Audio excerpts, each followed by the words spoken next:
Hello, friends.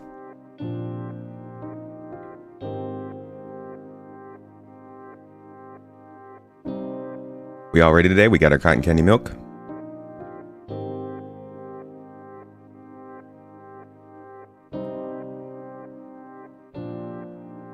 All right, it's enough waiting. Good to see you all. My camera's a little off today. There we go. We are better. Hi. Welcome, everybody. How you doing? Oh, milk on tap. Nice. That sounds messy. What's up, folks? What is up with you? We've got more stuff to go over. It's the weekend. Thank God. Not that it makes much difference. The stream is still pretty fun on the weekends, but we get to relax a little bit more today. So we're going to kick back. We're going to look at some life in the first person in Star Citizen. We're going over basically the major first person changes that are coming to the game. So inventory updates, looting, the ability to restrain people with handcuffs.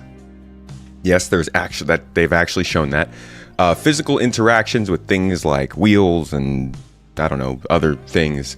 New platforming, all just a lot of stuff. So we're going to spend the next probably hour and a half going through that. But until we get started, hey, folks, how you doing? Morning tea and a space tomato. I'm not sure that's a great combo, but I agree with the tea, at least.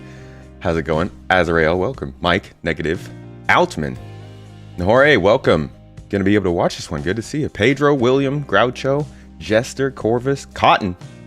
07's buddy, I see you. Glad the family's doing well. What GPU am I using? Right now, I'm on a 3080 Ti. Runs YouTube like a champ. Not gonna lie. Haven't had any complaints. Good morning, Veston. Welcome. May your day be filled with ice cream and cotton candy. Wow, that's a... Am I going to the fair? Hola, Yefius. Noir, welcome. Luna Maria. 07's Erwin, Echo, John, Paris, Josh, Yusuke, Super Shaved, Gideon. Look at this. Look at this. I love this. I love a good lineup. Twitch chat's going to be popping off today. Frostmeyer. Happy to see you at CitizenCon. Did you like it? Did you have fun? Are you ready for CitizenCon version 2? Where you watch it all again? What's up, Scott? How you doing? Tell my boss to give me more days off. Dude, can you give me more days off? No. He's mean.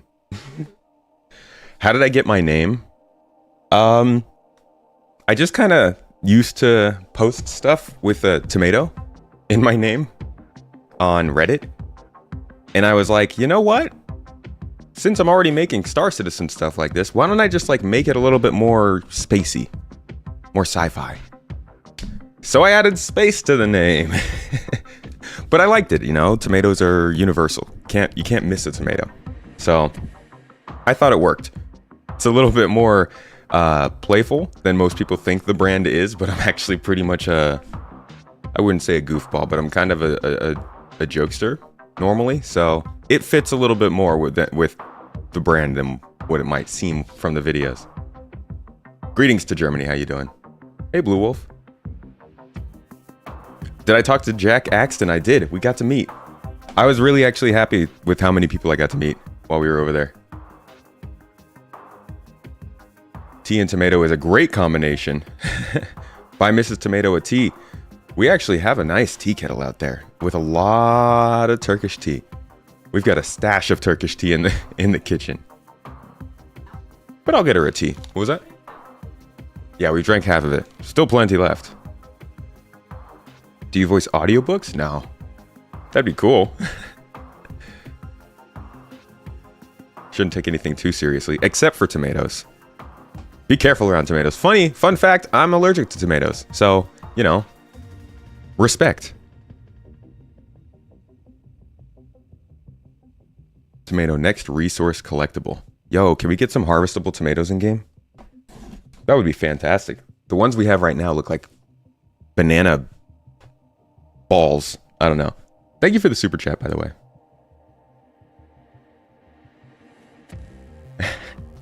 Incognito loves you. Allergic? That is terrible. It's not too bad. It's not like I'm going to die or anything. Just an annoying reaction. Y'all ready to get into first person?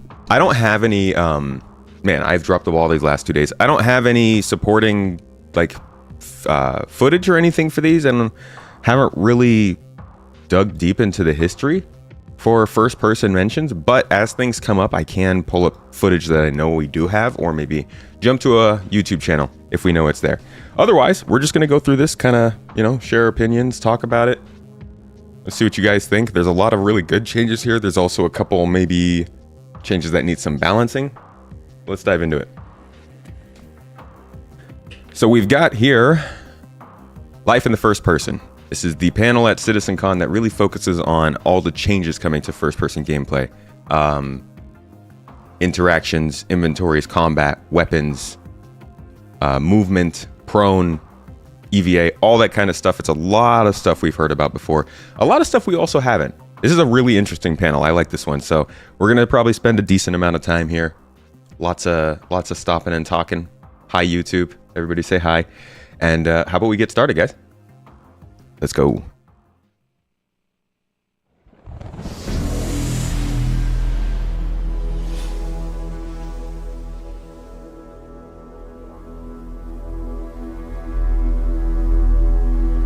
Yo, good to see you, Abdi. Hello, everyone. You know, am I too early? I realized I told everybody to say hi, YouTube, and then I got rid of chat. Oops. So much fun. Thank you all. But my name is Jens. I'm here from Manchester. I'm going to talk to you about some improvements to play traversal. So we're going to start in 0G, where we've been rebuilding the EVA experience from ground up.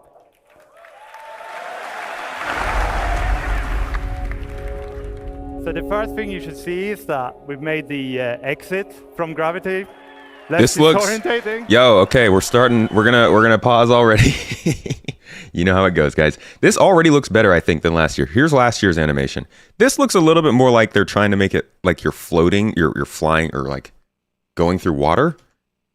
And I feel like it has like that sort of superhero pose to it, right, with the arms and stuff. This feels a little bit more relaxed and natural, like you're just kind of in space, but you're getting pushed along. I don't know how to describe it. I like how this new updated look is, though. We made it. All right, so we made it re-entry. They're also, if you missed that, they are trying to highlight here we're gonna face plant.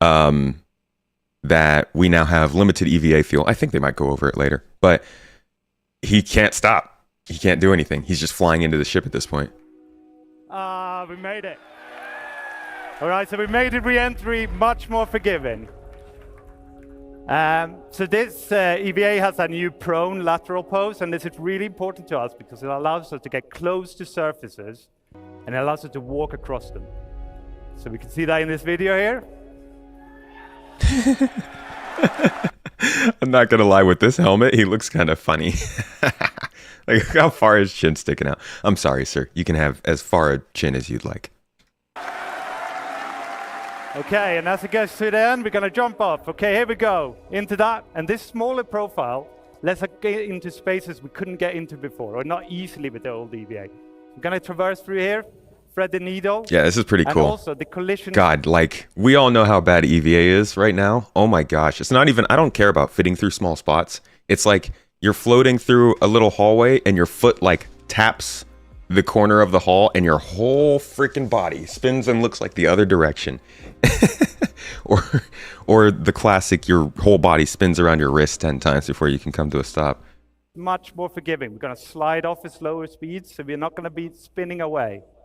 Okay, big reveal. Yeah, the animations look cool. Like station. This is amazing. Turning around and seeing your body still and all that. Grips, nice touch. In interiors, you might be able to hold on to grips to do interactions and walk between the grips to get. Okay, does it seem like he like pressed a button here to bring his hands out, or do you think it just like senses that he's moving towards the surface? It feels like also adding grips, so in interiors, you might. It feels like he like puts his hands out here, and then he gets to some point where it detects he's about to hit a ship, like right there, right? So there must be a extra button to take your hands out, I'm thinking. And walk between the grips to get better control. Now, thank you very much. So now prone has long been a problem motion set for us.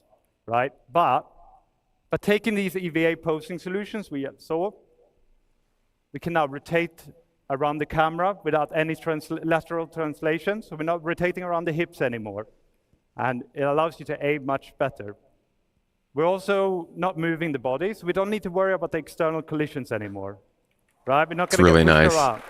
It's like not something that I come across often where I'm turning around on my back to shoot from the ground, but like it's like a really nice little FPS touch, you know, something I'd expect to see highlighted in like a Battlefield game or something.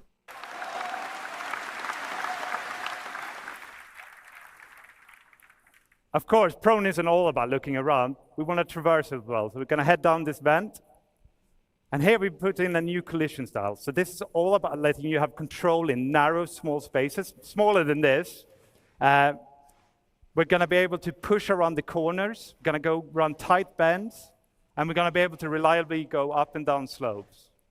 Nice. And this is where prone led the way. So this is what they came up with after they realized, wait, we're putting crawl spaces in like everything.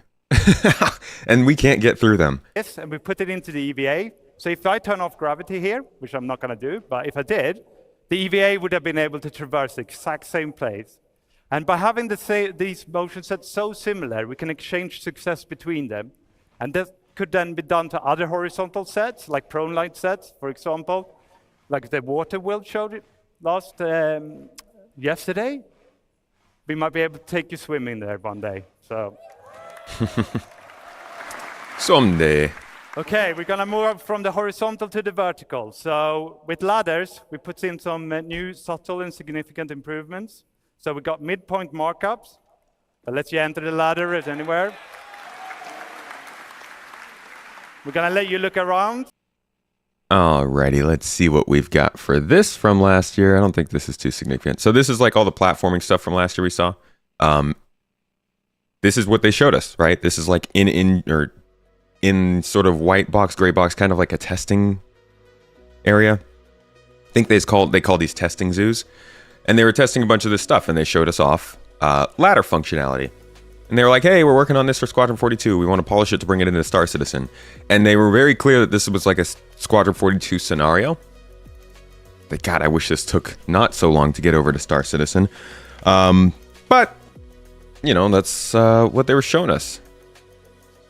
And then they gave us a little teaser here. I don't think it's on here.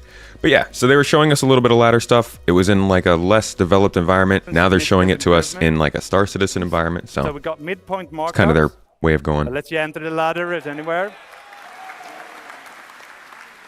We're going to let you look around so you can do 360s. We're going to let you lean on the ladders so that you can avoid obstacles or peek around corners. And this all got a full new animation set. It looks amazing, especially with all this beautiful star cloth. You know, you got both the hood and the cape there. It looks amazing. Okay, so with combat, we wanted to add more speed to the encounters. So what we've done is we've removed the weapon penalty, so you can move at the same speed with and without the weapon out. We've reduced the inertia, so you're going to be a bit... That'll be interesting for heavy weapon. I feel like heavy weapons should still have a movement penalty. Kind of big things to carry around, you know? Push up to your desired speed faster. And this is already in 320 and 321, and we got more things like this to come. Right, so I didn't... All right, now this is where things start to get a little bit questionable. I actually just had a podcast yesterday with Level Cap, and we talked a lot about this. That'll be out on Monday. But I'm interested in hearing what you guys think of the sliding mechanics here, because this is probably the most radical change to movement for Star Citizen that they've introduced this year. We're very used to slower FPS, and as he said, with the whole weapon movement speed, obviously they're trying to speed things up, but sliding is that's a big move. So yeah, let me know what you guys think. Why is this questionable? I will let you hear what Level Cap has to say, because I'm not the FPS person, but there are some considerations with the speed. With the speed that you can do this at, like you don't have to get up to a full sprint, and the fact that, what was it? You slide very far. But I'll let you guys see it. Just want to talk. Yeah, they had sliding planned for years now. It's not so much the slide; it's more how they implement the slide that is of question. About improvements. I've hinted at swimming, but I'm going to show you a different feature, right? So sliding. So with the power slide, you inject a burst of speed. See, it's more so that you can only take 2 steps and slide 4 feet. With the power slide, you inject a burst of. So he's at a crouch, right? Try to do this in real life too. It's not fun. I tried it yesterday just to prove it. Speed. 1, 2, and slide. 1, 2, and slide. That can obviously create some pretty interesting FPS scenarios. I think it's good for movement, but you don't want to see everyone sliding everywhere. So stamina and all that kind of stuff, and maybe requiring a couple extra steps, I think would help. But again, I'm not an FPS person. I'm going off of what people are kind of talking about this, but would love to hear your thoughts. This doesn't just take you from A to B faster. You're going to have a reduced profile. You become a smaller target. It doesn't come for free. You know, you're sprinting, so that's going to cost you stamina. You're sliding, that's going to add some stamina cost. And when I do it back to back like this, my heart rate is just pumping, right? So you got to be a bit careful. You can't just slide your whole way from the hubs to the spaceport. Oh, okay. Challenge accepted, dude. So another thing that is really important to us is that with the slide, it's a short. All these changes are coming at different times. So the sliding, I don't really know, but like this last stuff they said, where was that? Yeah, this stuff, it's already in the game. So they added this in 320 and 321. Sliding, I'm not really sure, but they'll probably say something about it. The spaceport. Okay, so another thing that is really important to us. Chala, I think honestly, as like we're the only people who are going to sit here and look at this stuff for 5 hours at a time. If anybody's going to complain about all the little things, it would be us. And I think that's reasonable. We're obsessing over this game, right? It makes sense for us to call out every little thing. Doesn't mean they have to fix every little thing. Doesn't mean we're right about every little thing.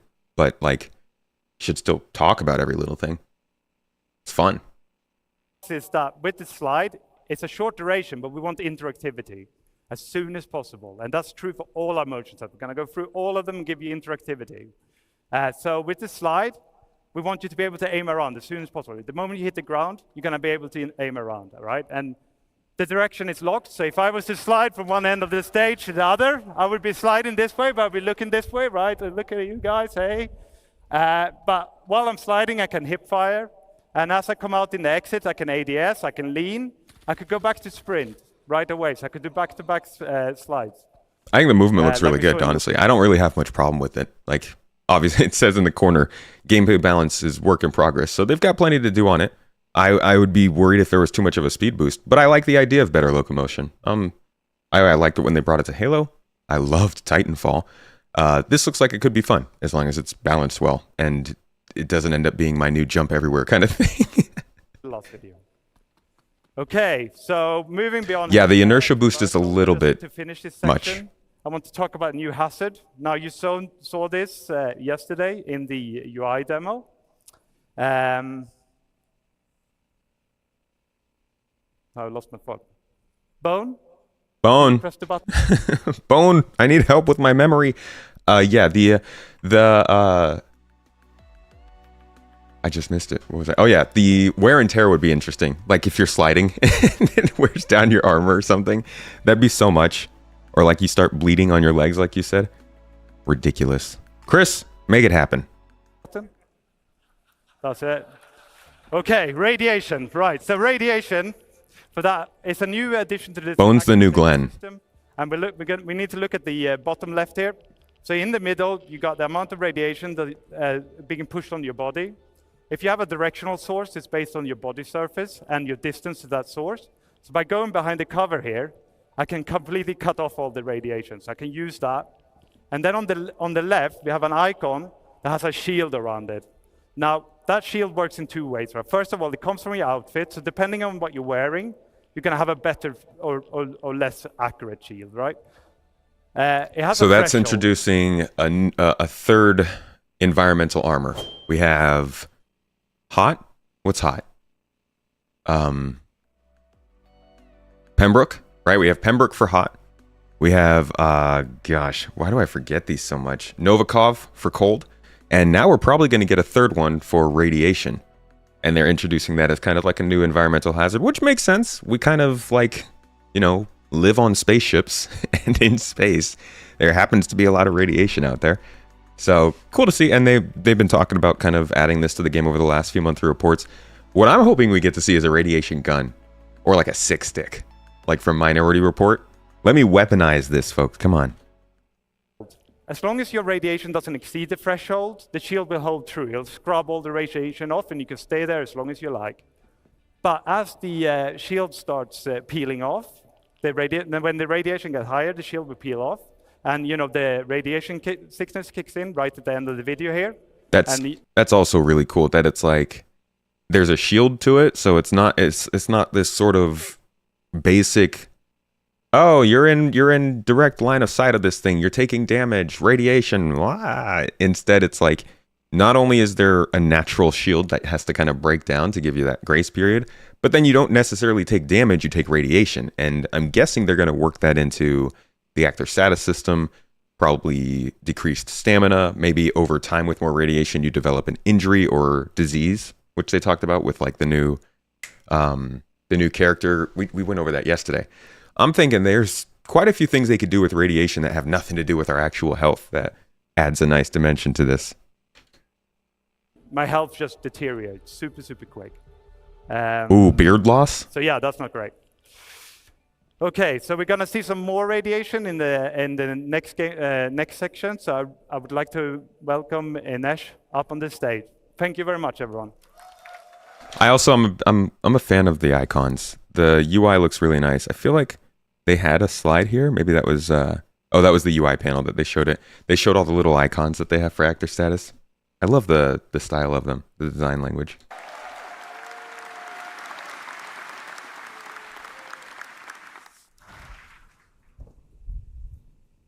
Why are we showing that? Okay. Hello, everyone. My name is Inês, and I'm a gameplay programmer here at CIG. And I'm here today to tell you all about... Thank you. And I'm here today to tell you all about the features we've been working on to improve the player interaction experience with the physical objects in the world.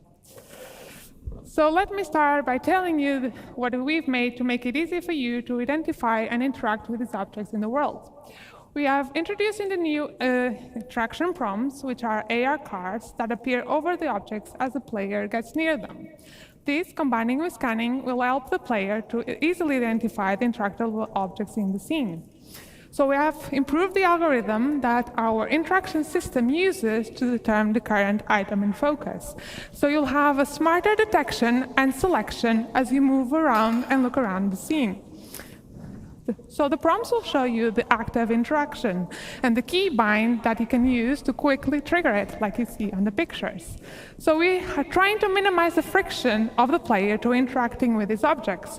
You no longer have to go into interaction mode to bring up the cursor, then drag it over and to... All right. Y'all remember this in development, right? We went over building blocks and how... I'm sorry, I cut them off. I know, it's terrible. We went over building blocks and how that changed from 2D to 3D. We talked about it during the star map talk we did earlier this week. And one of the big things that they had to do after they got it from working in 2D was transmit it to 3D. And that's kind of how we got the star map. But it's also how we got this kind of stuff. And last year they showed us the work on this. And we all kind of saw that work. And we saw how the cool 3D UI was working, and we were like, cool, that's nice. That looks like it's going to be good in the game. But like many things, it didn't show up, and everybody was like, what's going on with that? What are you doing with it? For a reminder, here, if you forgot, is that UI card system she's talking about. This is why they're able to now place that interaction prompt in 3D and have it stay in place. It's the work that they were doing for this kind of stuff. And these are probably some of the other examples we can expect to see maybe in Squadron 42 or in other parts of Star Citizen. But I think this might be the first super clear application of these UI cards we've seen so far. Gives you coffee cup vibes. I'm glad that the interaction system's changing. This is probably one of the biggest things I think they introduced at citizencon, because the worst part of the game is interacting. Complained about earlier this week, going and looting people. Oh God.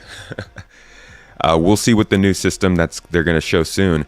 You can loot people probably like 5 to 6 times faster than you could in the older game, or what we can do right now. And the interaction systems changed from a hold F to a click F. And it's just, they've added so much more intuitive control to it. This system's going to blow the game out of the park in terms of usability compared to what we have now. Select using the inner thoughts. So we're removing that.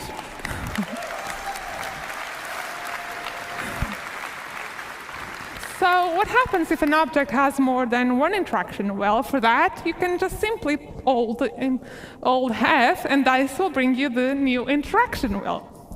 So this is our new interaction wheel. It will be focused. Not sure how I feel about the interaction wheel. 2 of the interactions have a star icon.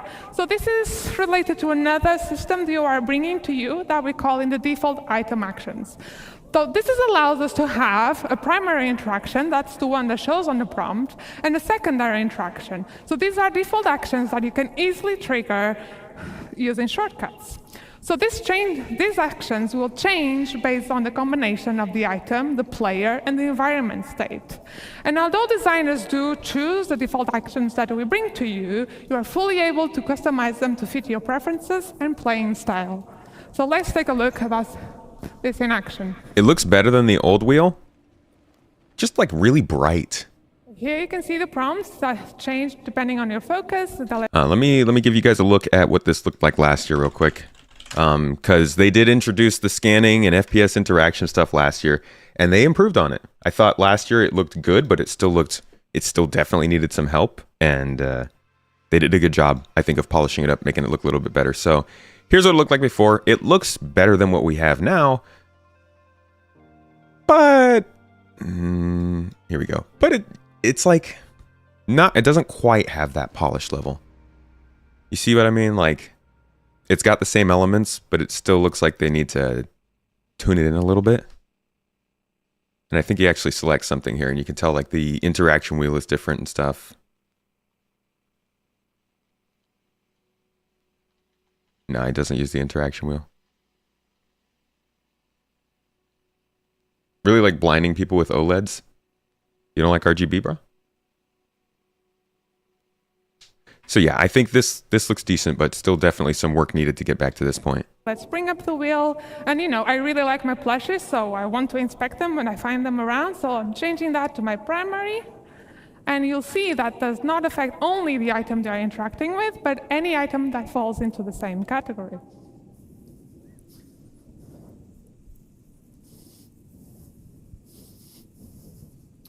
Go next. Okay, so I've shown you some features that improve.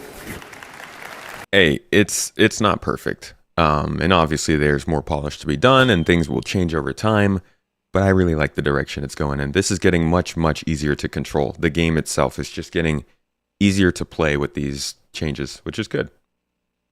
Yo-Yo Megan, you got to talk to this dev and thank her for her work. She was so nice. Seems nice. I think the reel is really just meant to favorite the thing you want to do with certain items and then never be seen again. No, it's pretty much, it's used to access your inventory. So if you go back to the Squadron 42 demo, Richard Tyrer actually highlights it as a way to better interact with your equipment. So it'll be the way that we kind of select our weapons and stuff if we're not using the keys. It's not something you have to use, but I use the interaction wheel now. So I expect to use this one. Thank you. So I've shown you features that improve the readability and easiness of interacting with the objects in the world. But the other part of our focus was to bridge the disconnection between the player and the object you are interacting with. In a fully physicalized world that we want to provide you, a tactile experience is very important to sell the experience. So we've introduced a new system that allows us to play animations on the player of actually reaching out and physically touch the objects in the world. Yeah.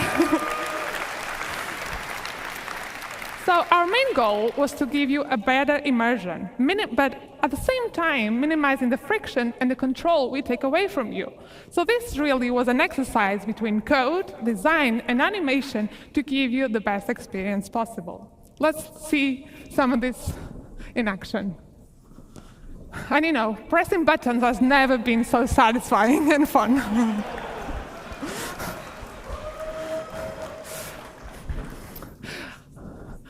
I don't know, I just kind of like go.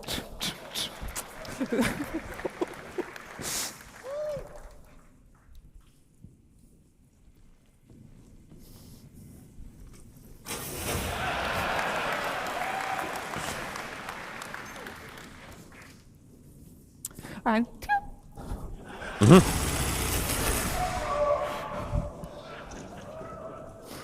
Solid, pretty straightforward. Just hitting a button. okay, so let's continue with this theme of tactile experiences. The next Yo, theme Drazen, thank you for the sub, man. 3 years, dude. So usables are objects that have existed in our game for a very long time. And designers have had a variety of tools to build these really interesting and complex sequences for the AI. But up until now, what we could do for the player was very limited. So this past year, we've been building up our tools that provided for designers, that designers could build these really interactive experiences but for the player.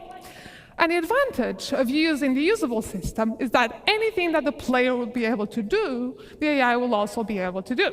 So let's have a look at a simple demo that one of our designers put together to see what we can now achieve. So in this scenario, the player has to go forward but can't go forward because of the toxic water. So he has to go over to the valve to turn off the water. So before, we could maybe play a simple animation when you interacted, but now designers can give full manual control to you. So you, by pressing the specific inputs, you will be driving the system. So, but this is not enough. We needed to be able to give designers a way to translate what the player is currently doing and affect other objects in the world in specific ways. So this is what is happening here. As the player is turning the valve, is controlling the flow of the water that's coming from the pipes. And what should happen when the player is no longer in control? Do we want to keep the state, revert back to the initial one, or maybe trigger something else altogether? Well, it's up to designers to define the type of experience they want to bring to you. So let's finally turn off that valve, rush over before that broken valve starts turning off, and then see another small example. I never really pictured this to be a game where I would care about puzzles, but the stuff I saw in Squadron 42 and these like little interactions seem to point towards the fact that they do want to do more kind of interesting environmental stuff that you have to do like that. I really, really, really like that. As somebody who came from the action adventure first person RPG kind of gameplay, Tomb Raider has a place in my heart. Prey was a great immersive sim with a lot of kind of puzzle scenarios. Deus Ex was the same. So I love the idea of that being a thing in this game. I thought this game was going to be, yeah, you can do all your space stuff and you can do all your fighting stuff, but really you're kind of limited to the main things. I didn't expect there to be a lot more platforming and exploration, of course, but like puzzles and stuff. That means exploration might be more fun. Caves with gravity-based puzzles and things like that. I love it. That's very cool. Think how many buttons you got to press from the hab to your ship? People are going to get sick of waiting for that animation every time. Is the animation really that much longer? Has anybody seen a comparison of the time button press to door open with the animation versus not? Let me go back to that real quick.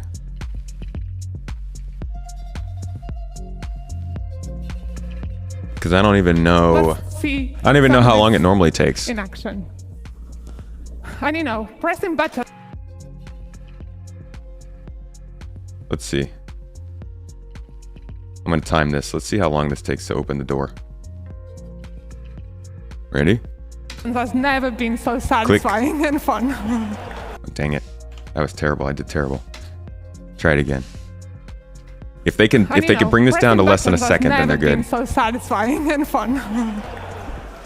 Okay, it took about a minute. A minute. It took 1.75 seconds from my count or so. I think if they shorten it, the more they can shorten it, the better. But also, I don't even know how long it normally takes right now. All I know is that the server takes forever to respond. It's the same speed, is it? Already so slow, can't be worse. Look pretty smooth and quick. Yeah, I'd like to know. That would be great if they actually talked about that. Like, yeah, we added animations, but we also made it more efficient, so it's not as slow. Seems about the same, no need to stress over it. Also, if players leave SC over a second or two, that's a player would freak out over the other game systems. It does take a while. Only one button press. Right, and I guess that's the argument between, you know, just the interaction improvements and the animation. Somebody made a good point in chat earlier. The animation, I think, does act as a nice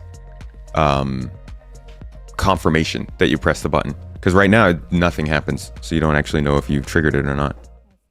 So yeah, we'll see another small example where you won't be able to open the door by a press of a button, but you have to manually interact with that pump and manually open it. So you'll have to time your inputs to slowly open the door. So this is just a small taste of the level of interactivity that we can now have with these objects. We had really nice results. Dang it, I was looking for this. Oh, I was looking for this for my Squadron 42 comparison, because this is something they showed in the vertical slice, but haven't showed in Star Citizen yet. I'm glad to see this. This is, if you look at all the doors on spaceships, they actually have stuff like this for when your ship loses power. Pretty cool. Of interactivity that we can now have with these objects. We had really nice results for Squadron, for the mess hall line. Buttons only give you noise feedback mostly. It's kind of hard to see the visuals sometimes. I think that maybe they don't have to do the animations, but right now, no, there's absolutely not enough feedback when you're doing stuff in this game for the importance of what these buttons do. Like if you press a button in a spaceship to decouple, they got to make it real clear that you're doing that. And right now you just don't.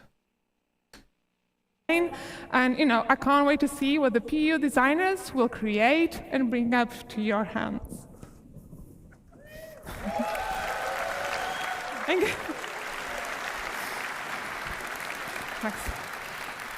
Okay, let's quickly talk about kiosks and terminals. And let's be honest, it's really hard to interact and get a good view of these ones.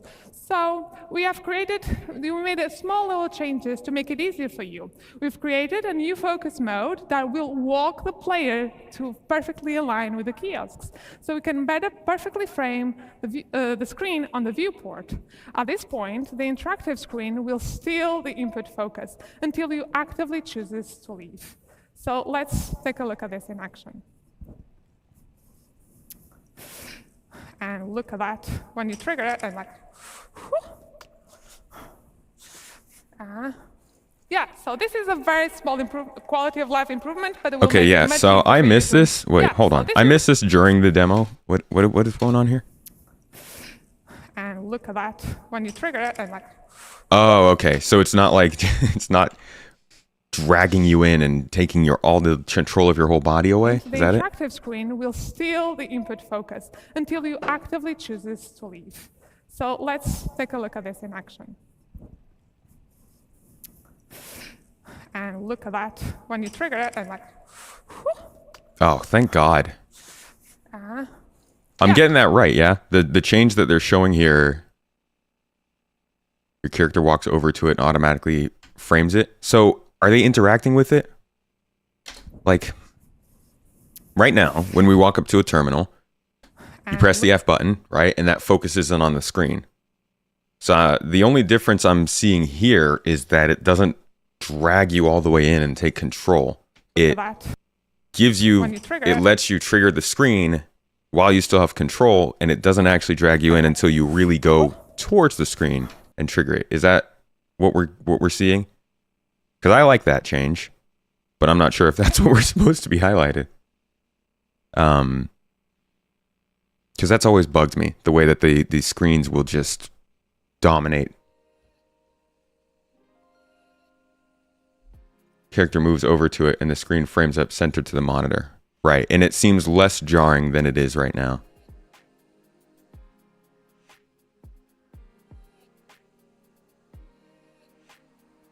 Oh, did it walk her in front of there automatically? Is that it? When you trigger it, and like, ah, okay. I see. yeah, so this is so it takes more control over you.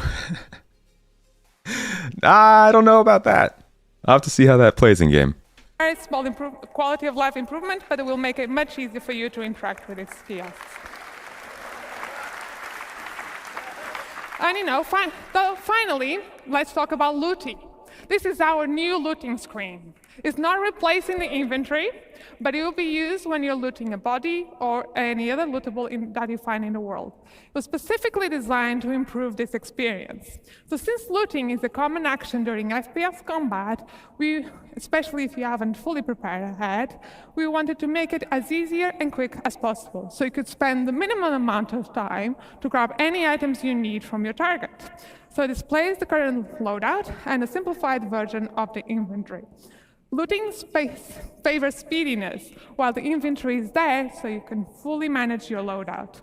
So we're still actively working on it, and this is especially on the UI and art, but I want to give you a little sneak peek how this all works. I, of course, was looking at this picture and in full-on citizencon mode, thinking that this was like a previs or a concept.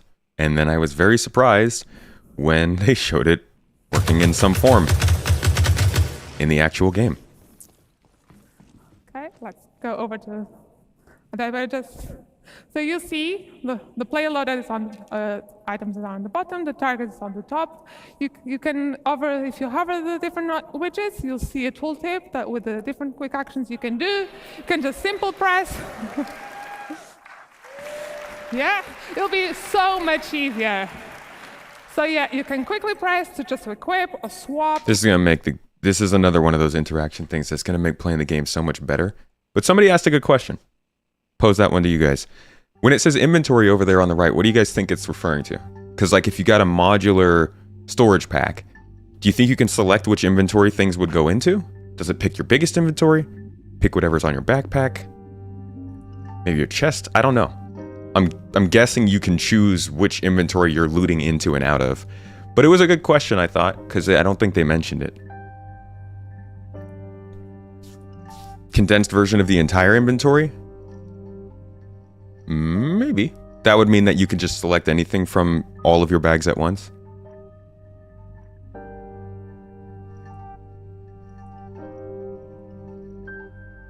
Yeah, there's a lot of stuff from Tarkov that's in this game. They have a lot of parallelism. Can I add something I noticed in the Squadron trailer? Well, we're not doing Squadron right now. Feel free to mention it in chat. Does it actually matter? Yeah, absolutely. If you're looting into a backpack with 5 SU of storage, okay, that's a lot, with 1/2 SU of storage, then you're going to be able to throw a lot more stuff in there. If you're looting into a small pouch that can only carry, say, 10 med pens, then like you're not going to be able to loot as much. If it doesn't change automatically, that'll slow down your looting. So I think it matters to know which bag you're putting stuff in. Does have a down arrow. Yeah, I wonder what that is. Maybe because there's like scrolling in these menus or something. Hope we get these when looting boxes and containers. Same. Seems likely. You'd assume that it goes wherever on the main inventory screen. You'd expect that you can move stuff around. Well, they're getting rid of the main inventory screen, right? Or the personal inventory, I guess, is still going to be around.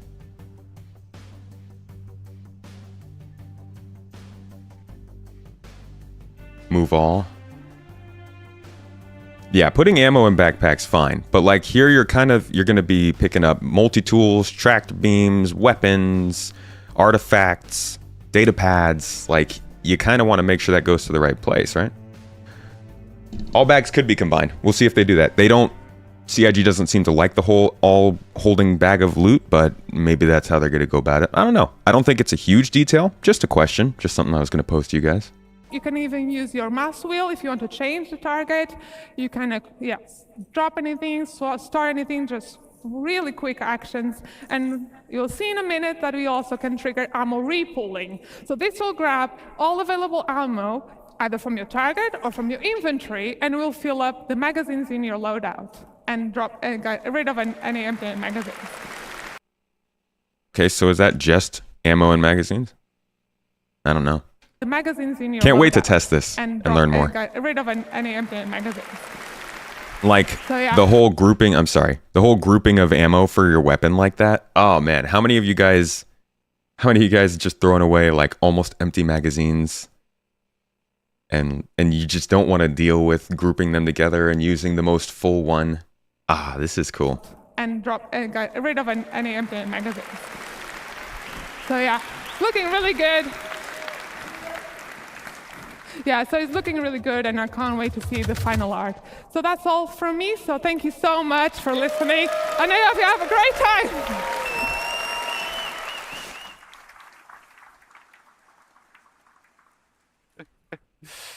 Right, hello everyone. For those who cannot remember... Yeah, for anybody who's wondering, this is a quick loot. You know, we could probably find, I think it was July monthly report. See if I can pull that up. This might be the wrong month, or we might get lucky. Let's see. Control F, loot. No, it was the wrong report. And I am banished to the zone of not knowing. Let's see if it's this one. Loot. Hey, there we go. Let's see. The current inventory screen is great for managing loadout and inventory space, but we have been looking at options for speeding up looting while in combat. As part of this, the team experimented with a new UI that remains in first-person view, allowing players to assess combat-related items and then quickly loot or exchange med pens, ammunition, grenades, and weapons. So this, yeah, cool. That was actually very apparent then. These are the only things that will show up here. They're talking specifically about med pens, ammo, grenades, and weapons. Like you said, it's a loot system, so you're not going to be picking up any of your bigger items, which means probably this is just going to be whatever default inventory they decide to choose. Good to know. But yeah, this was back in June. Monthly report, as always, gives you the best idea of what's coming to the game, even when we know nothing about it. So join us for our monthly report reviews. They're pretty fun. We like them. All right, on to weapons. I like this stuff. Right, hello everyone. For those who cannot remember, my name is Jens, and I'm now going to talk to you about some changes we made to our stealth gameplay, and I'm going to give you an update on weaponware. Right, so takedowns is an important part of our stealth encounters. So this is where we're going to add some player skill progression. So it's going to move you through different action sets. You're going to start out by struggling. You might fail. Of course, this sort of added time and the extra noise you're making is really going to increase the risk of detection. You're going to get faster. Bro, it only takes a toothbrush. The more you do it, and then you're going to reach maximum efficiency. Check this one out. So he's so fast you can barely see him do it. And then he guides the body to the floor, so it makes almost no noise, right? So for those who didn't catch it last year, they have talked about introducing a skill system in this game, a light skill system. It's not supposed to change things that much. It's not supposed to be that jarring. It's not supposed to impact the whole player skill thing that much. At least that's what we've been told. This is the very first, I think, in-game representation of that skill system. As you can see, they're talking about novice level versus advanced and expert level assassinations. So if you keep an eye on what they're saying over here on the left, it's kind of giving us a little bit of info on how that system's going to work. And then he guides the body to the floor, so it makes almost no noise, right? We're going to explore some more variation beyond our unarmed and our knife takedowns, like sedative injection pens and contextual takedowns. So this guy on the railing here, let's see what we can do about it. Not a skill tree. There's no unlocks. So by using the environment, we can do a more efficient takedown than maybe our skill level would have allowed. They didn't talk about how much you'd have to do anything now. And we're going to be able to use this to get to enemies that might be otherwise difficult to get to with our normal takedowns, like a pilot strapped into his pilot seat, you know, sneak up on him and take him out. Just keep beating that guy's head in. Okay, so in that last video, we incapacitated that enemy. You level up like in GTA, where if you do it, it'll just get better. A new item, sorry, and that's the restraints. So with the restraints, okay, let's take him down first. One more. Oh. Okay, so with the restraints, we're going to turn him over. We're going to cuff his hands. We're going to cuff his legs.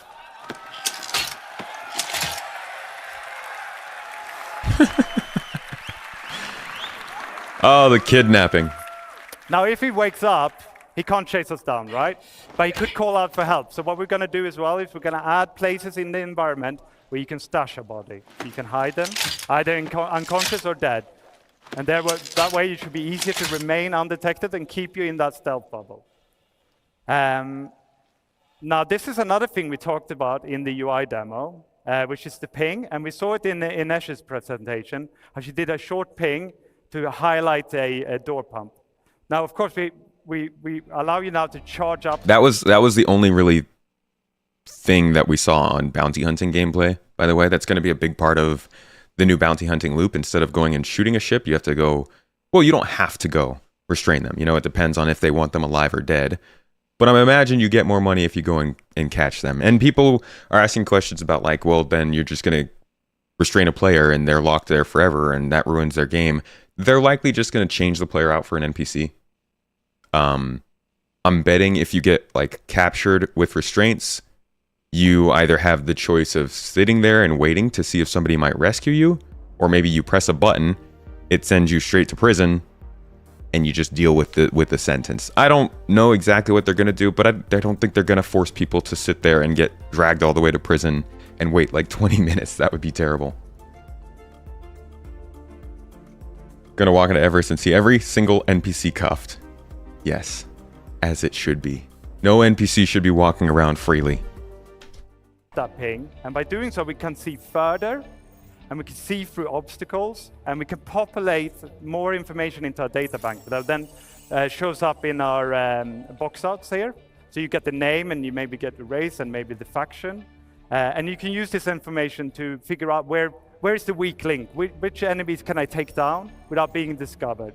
There's a risk here, okay? So there's a charge up time, means you can't do it all the time. It's going to recharge slowly. There's I was talking about this again on the podcast yesterday. There was mention that it does seem a little bit overpowered if you can constantly track the movement of everyone. And Level Cap suggested it be like a sonar kind of, where you just ping and it shows just their moment at that moment of ping instead of being able to track all of their body movements with some sort of magic. And I think I agree. Because this is going to start to get really powerful in PvP scenarios. And I guess you could probably knock it out with EMPs and stuff. But a sonar sort of effect might make a little bit more sense. I don't know. We'll have to see how they plan the game for this kind of thing. You see the bar at the top slowly going down.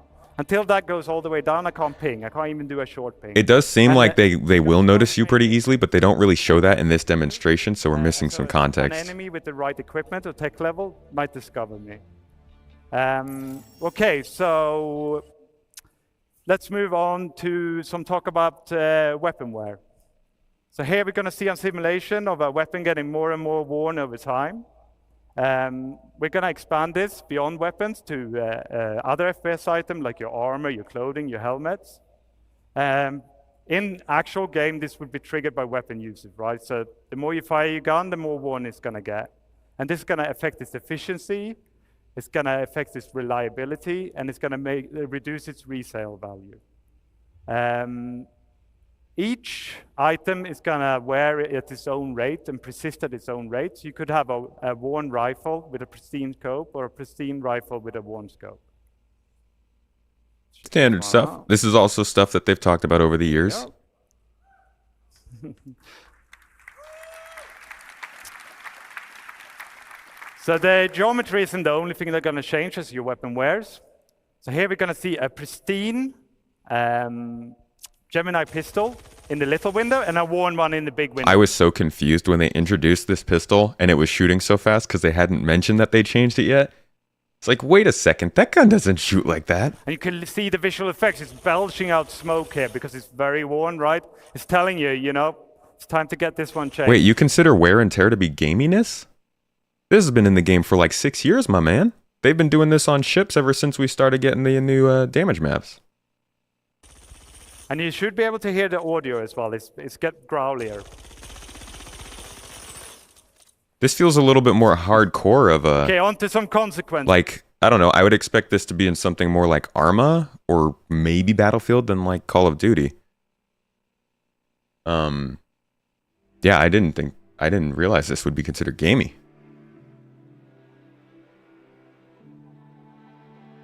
Repairing worn metal is gamey. Oh man. Well, I'm kind of for it. I guess I kind of like the gaminess.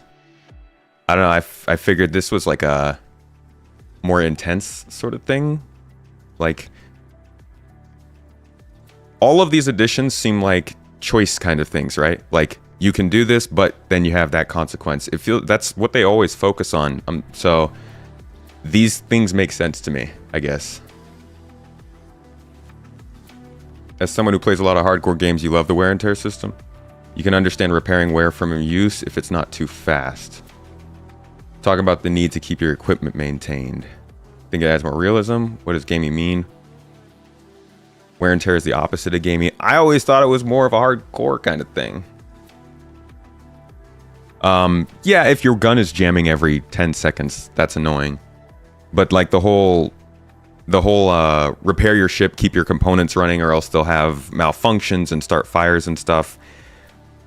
I guess like spaceships don't catch fire that much in real life, but it feels still kind of like a, I don't know, feels like a hardcore mechanic to me.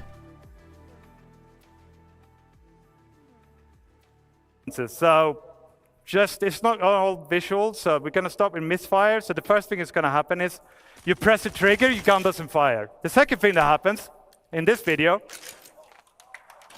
you got... I hope you guys know what's happening. So he goes, and then it goes click. That's the bullet getting lodged in the chamber, right? So we got to fix it. So it's telling us to fix it. We're hitting the button, our enemy's firing on us. So you got some options. You don't have to fix it. Yeah, what's the fixing? You could holster your gun. You could pull out a new gun. You could use that new looting interface that ANS showed to grab a better gun. Imagine it's like you have to pull out a hammer and like knock out one of the one of the rivets and like take the gun apart. Hold on, just in the middle of a firefight. Give me a chance. Okay. Okay, I'm going to finish this section with the features that's tangentially related to wear, and that's the dirt accumulation. So here again, we're going to see a simulation of dirt accumulating over time on the same rifles we saw before. But in the actual game... No, guys, God damn it. Saying things on stream. When I say spaceships might not catch fire all that often, I mean, like, if we're in a game and we're getting fires every 2 hours, that's more than you'd probably expect on a NASA spaceship. That's all I mean. Based on your activities and the environment you're in. So if you're running around in a sandstorm, you're rolling in mud, you leave your gun outside proper storage, it's going to accumulate dirt, and that's going to increase the rate at which it wears. So the dirtier your gun is, the faster it will wear out. And this is true for other biome accumulations, like frost. So let's take a look at this one as well. Oh, or not. Okay, so yeah, so in the future it's going to be really important that you keep your guns clean and repaired. I'm now going to welcome Zach on stage, and he's going to talk to you more about the FPS weapons. Thank you very much.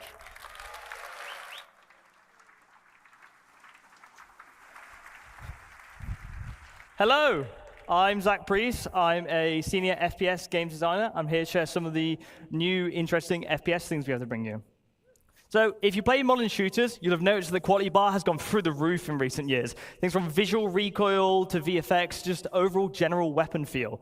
As you know, we recently did a pass on our weapons to get them a bit more up to speed, but we couldn't hit that quality bar that we really wanted to. Because guns are violent in nature, and we couldn't portray that as much as we wanted to.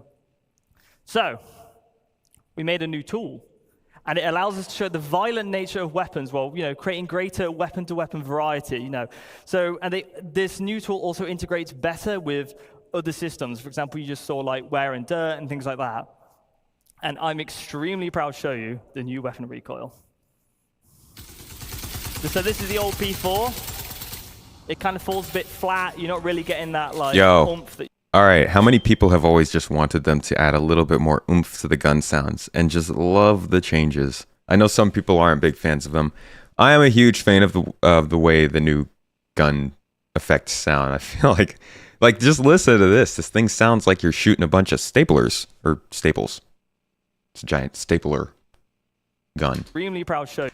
It's like really light. Flat. You're not really getting that like oomph that you want. But you've probably shot this a million times. Now the new P4, it has these nice little... Oh, you can't even hear it that well here. Down. Yeah, they're showing... I think they're showing more the recoil here. Sorry, not the sound effects. We have to wait for that. To the camera, and the overall aggression of the weapon is a lot more there. It feels a lot more visceral when you fire it. This new tool gives us granular control over the movements of the weapon. So essentially what we have in one of our tools now is almost an animation tool where we can control the rotation and the location of things. So this is the old PA SMG. This is a new one. I do like the sights too. Bringing the house down now. So recoils are just, in general, easier to tweak now. And they're a lot more impactful, and we can create weapon variety in just far new, more and interesting ways. Cool. All these things, but you crash your ship too often to notice. Thank you Exactly. That's why I'm not flying. Cheers. We also have new procedural animation over our ADS. So previously, as if you play right now, you basically have a linear pose-to-pose transition. And sure, it's there, but now we layered some of this procedural stuff on top. So for example, if you have an SMG, it can come up a lot quicker, it can flick up, you feel really cool. LMGs can be a lot more heavy. So before it basically just do, move from pose to pose, but now we can keep it longer down here, bring it up slowly, and overall it just feels like you've got an LMG, or it feels like you've got an SMG. We're just using things like ease in and ease outs, and just give more life to the overall weapon. Life. Oh. Yo, Royal Raptor, thank you for the super chat. Appreciate you, buddy. Yeah, Battlefield has amazing gun sounds. Honestly, my favorite gun sounds come from Halo, and that would be amazing if they matched that. But we'll see. We'll see how they go. I like that we got this new lightning gun that we're gonna see soon. They're getting a little creative with the stuff, some new effects and whatnot. So I am interested in seeing how they go with gun sounds. We also have new iron sights. Feel free to post interesting videos over on the Discord. I'll check it out. Full of detail. They look really cool, but a lot of that detail can potentially get in the way sometimes. So you've seen, this is a change to the Kana, where we have raised the weapon sight and given what we call the target acquisition window more room to breathe. So if you're aiming at somebody, you can just generally see a lot more. So optics aren't a crutch anymore. So you can see this on the Ravager, and you can see this on the Custodian.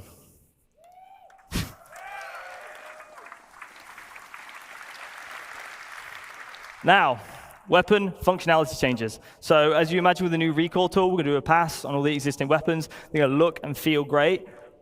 But while we were looking at our weapons, we also realized that some things don't necessarily, align with their manufacturer, right? You look at something like a Gemini pistol. Now, Gemini overall is rule of cool.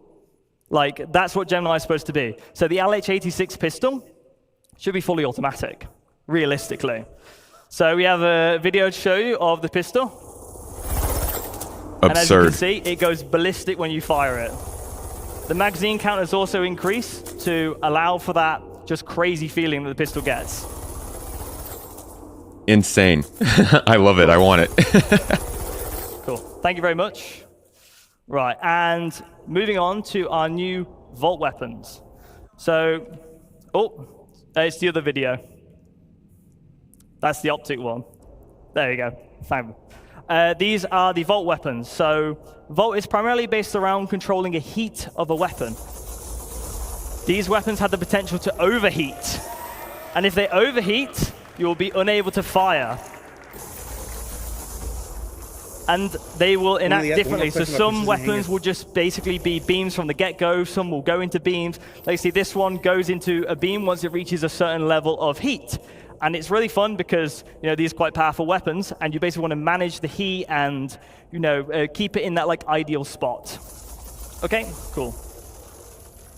And scope improvements. I was trying to find there's a clip in one of the YouTube videos from back in the day when one of the devs was trying to describe this weapon shooting, and I can't find it. It was really funny though. He got really into it. Reaches But let's look at it again. This is a new heat-based weapon that will, if you like, I guess, time it right, if you kind of feather the trigger, you can just keep it sitting there in that beam sort of form for a while.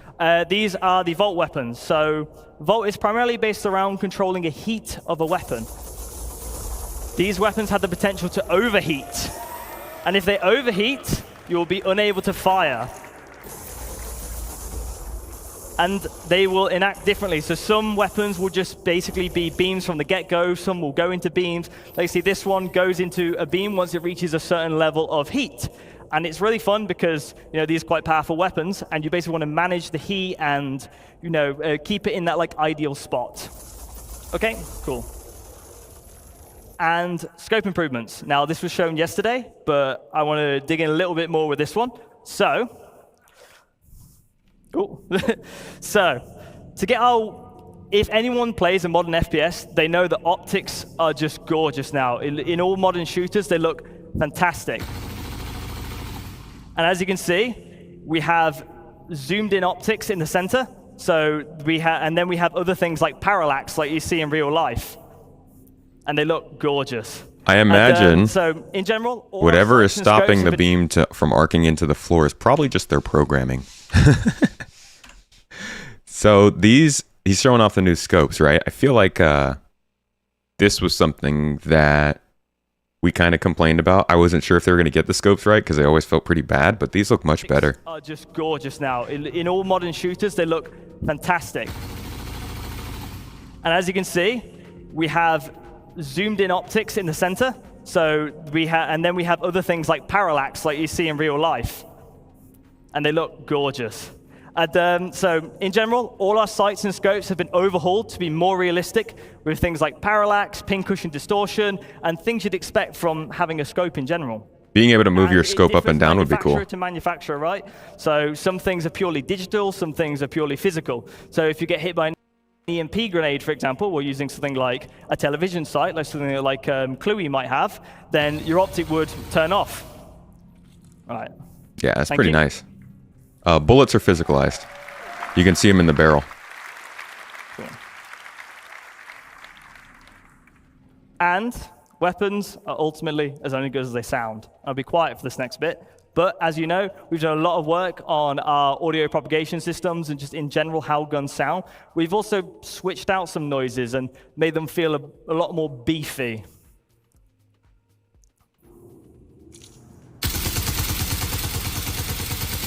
Paper sprayer. Oh my god, this sounds so much worse on the computer. Guys, trust me, this sounded incredible in the theater. I don't know if it's because they had more bass, but this sounds so weak compared to what it sounded like in person. What the heck? Oh my god.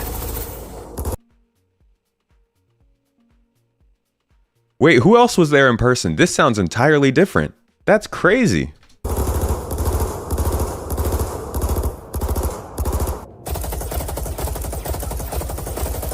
Nah, these sounded way beefier. I don't know if I was hearing a too high bass version and this is the real version, or if that was getting the proper sound and this might be just not as great recording, but they sounded much beefier to me when I heard them.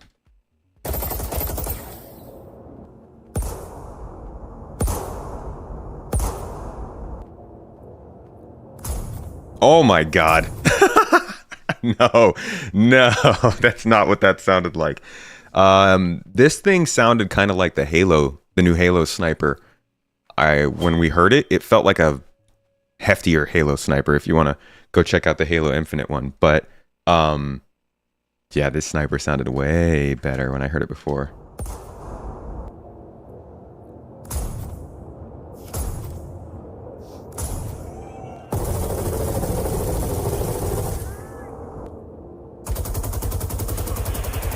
Yeah, that's why we're cheering, man. If you heard this in person, I mean, these sound okay. They sound better, but I think all of California heard us there. Yeah, it was deafening. So, backpack reloading. In real-life combat scenarios, you often grab magazines from other surplus areas. I want to simulate that in our game. So, To show you this, we have something called backpack reloading. No, I'm not on iPhone. I've got full-on headphones on, going through a pretty decent audio interface, so I'm still going to expect the sound to be pretty good. Not expecting it to be theater good, but definitely not as bad as I just heard. So this is cool. They talked about this in the monthly reports. Reloading from your backpack allows you to reload from ammo that you have but maybe don't have equipped, which I have a lot of and usually die because of it. But I like they're making it slower, so there's a consequence to it, but it's still possible.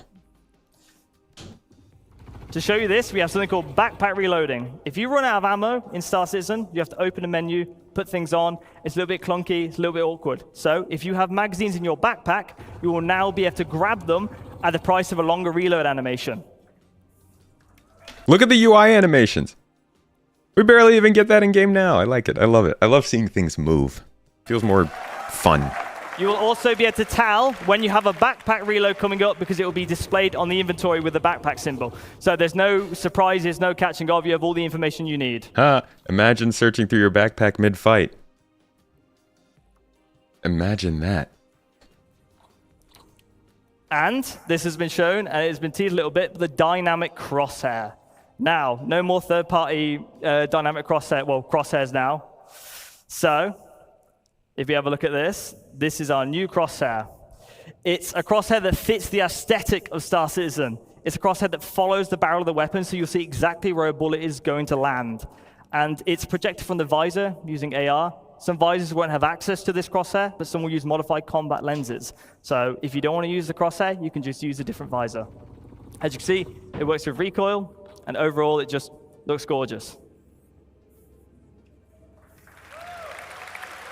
Cool. Cheers. All right, let me check it out. Somebody said compare it to the Squadron 42. If it sounds the same as a Squadron 42 one, then it's got to be the guns, right? But if it doesn't, then it's probably just that video. Let's see, where is that FPS part? Here we go. Maelstrom-powered, improved AI that can now have... Stop talking. That really... Stop talking. All right. Now that's the P8. It's not going to sound the same as this boy.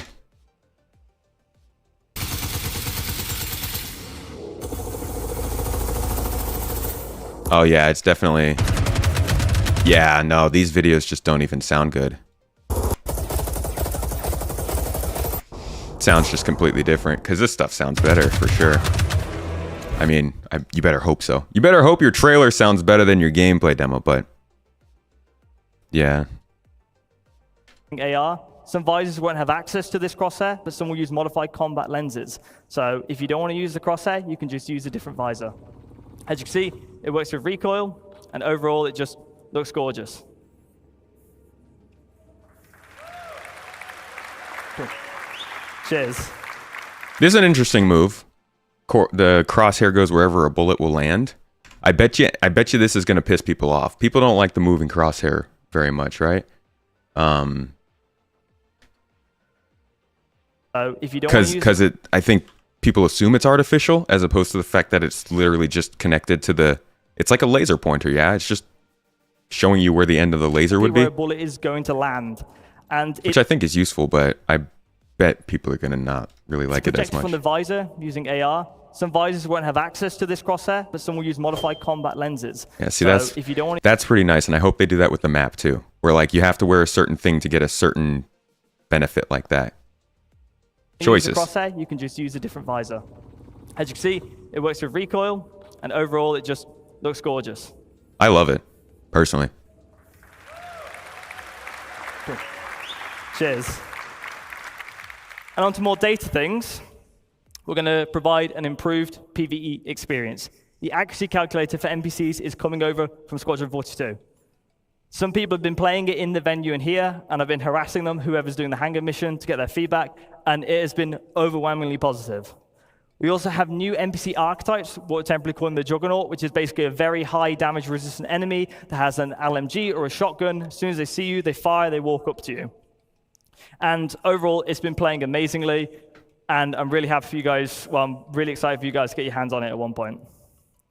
I really like it, the HUD or the crosshair, because so many times in like Halo or something, I'll be aiming at someone and I shoot and it hits like the freaking corner in front of me or something, or the wall.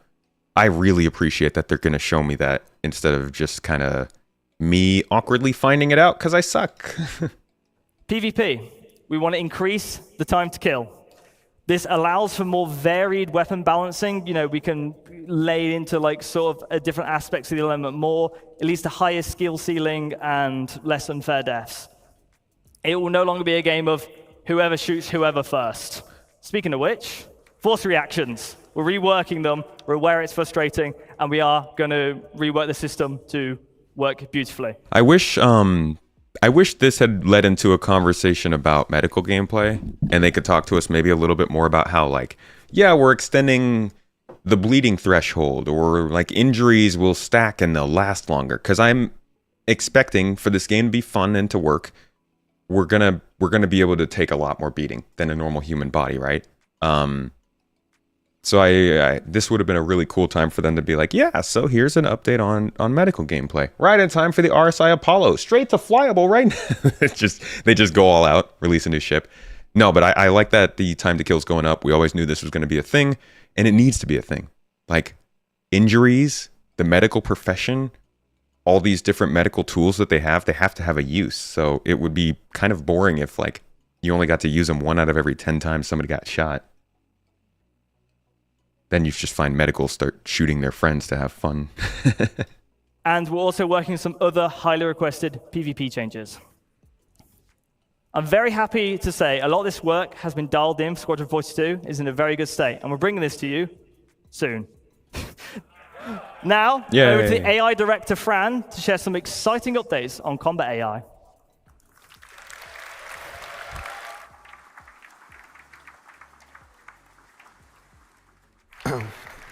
Hi, everybody. So I'm Francesco Roccucci, as you said, and I'm the AI director in CIG. It's a great pleasure to be here with all of you guys. It's fantastic. So what we're going to do today is to explore how all the work we've done for Squadron 42 is going to flow into the Star Citizen experience. So we wanted to make the AI presentation about how you guys are going to experience the tech and the features we have been Yeah, I missed this part, so I'm interested in seeing this as well. Working on. So from the player perspective, you've seen how many new opportunities you have. And now it's interesting to see how the NPC are going to react to that. So the goal of Star Citizen is to build a breathing and living environment. Yes, please, a heavier flow from Squadron into Star Citizen. Needs to have the same opportunities and same limitations that you have. So when we play a game, we want you to spend the time that feels memorable, that feels special, right? Something. I think somebody on stream yesterday was talking about the gangs and how they didn't think that gangs were going to have different behaviors or fight differently. This part's for you. This is where they talk about how different NPCs will act differently based on traits and stuff. You can remember and talk about. So we want you to give you a challenge to overcome, but also a challenge that is fun and doesn't feel repetitive and boring. So when we look at FPS Encounter, we want to build variety.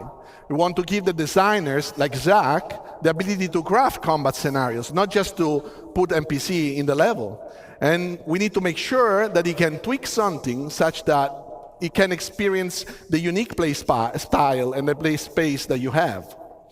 So Star Citizen can benefit from tons of unique environments. So for those environments, we want you to have different type of fun. So what we look at today is some of the tools that they have to achieve this goal and bring the AI to the next level. So the first tool we're going to look at today is the NPC trait system. So we spoke about this in the past, and we have now available for designers the initial set of traits they can use to influence the behaviors. So those are some of the ones that are available to the designers.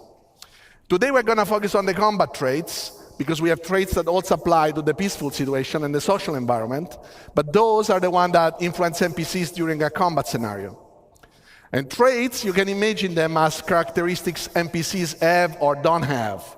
So through the usage, we can make sure the combat feels different from one encounter to another. Traits in tech-wise, are just traits and tags that we can apply to character instance, character classes, but code can also apply them automatically based on specific rules. For example, if you see somebody with a rocket launcher, those will apply, an example, the sentry trait automatically, because those weapons are weapons that work well at range, so you want them to not push forwards to you. So they allow to block, or actually, they allow or they block specific section of the behaviors to run, but they also influence the likelihood of some logic to happen, or they modify the outcome of specific actions.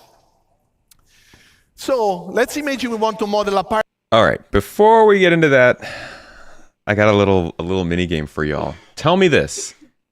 We're seeing NPC traits being demoed here, right? And they're talking about them coming into the game, yeah? Considering what I'm about to show you, does this count to you as one of Tony Z's things entering the game? Let's take a look. Oops, he's muted. Sorry, Tony. The perceived value of the job. Each job will have a specific alignment, and when a quant's traits match up with the job's alignment, they will perceive the payout of that job to be higher. To illustrate the concept, let's take two jobs on either end of the aggression scale and suppose, for now, that they pay out the same. Get out of here. Go to the more exciting part. These jobs change. Jobs have a unique combination of trait alignments. We can watch the perceived payout for all three of these jobs change, even though, in this case, all jobs actually pay the exact same amount. We're currently experimenting with 4 different traits, but expect to add at least a few more over time to help ensure that quanta do not congregate around the highest paying job at any given moment, and instead, just like a real population of individuals, all perform their own unique mental calculus to determine what looks most appealing to them, and in effect gives us the nice distribution of workers that we want. Thanks, Tony. So he introduced that idea 2 years ago when it came to NPCs, quanta AI. I don't think it's the same thing, because he's talking about an quanta simulation's ability to take a job versus this being actual NPCs doing different types of animations and stuff. I mean, it feels related, but I don't know if it's the same thing, right? Like it's the same type of trait. That one felt like it was a lot more based around the idea of like, oh yeah, this NPC you'll find in this area of the game, or doing this kind of mission, as opposed to this one, they're kind of like, this is how an NPC fights. But either way, I thought that was an interesting little connection. They might not be connected at all. They might be fully connected. I'm not making any statements on that, but I thought I'd show you guys to see what you thought. Quanta are the AI that are used in the economic simulation for the game. So the whole simulation is called quantum, and that's going to get confusing because they are terrible at keeping consistent with it. But the overall simulation is called quantum, and then all the little AI that are simulated in that system are called quanta. So whenever like a probability volume spits out some kind of a scenario for you, some of that data is being pulled from the quanta in the area. On that path. More detailed things are added on top of the quanta ones when an AI becomes an NPC. Yeah, when it switches from virtual AI over to a subsumption AI, that's where they kind of take over these traits, it seems, yeah. Quanti.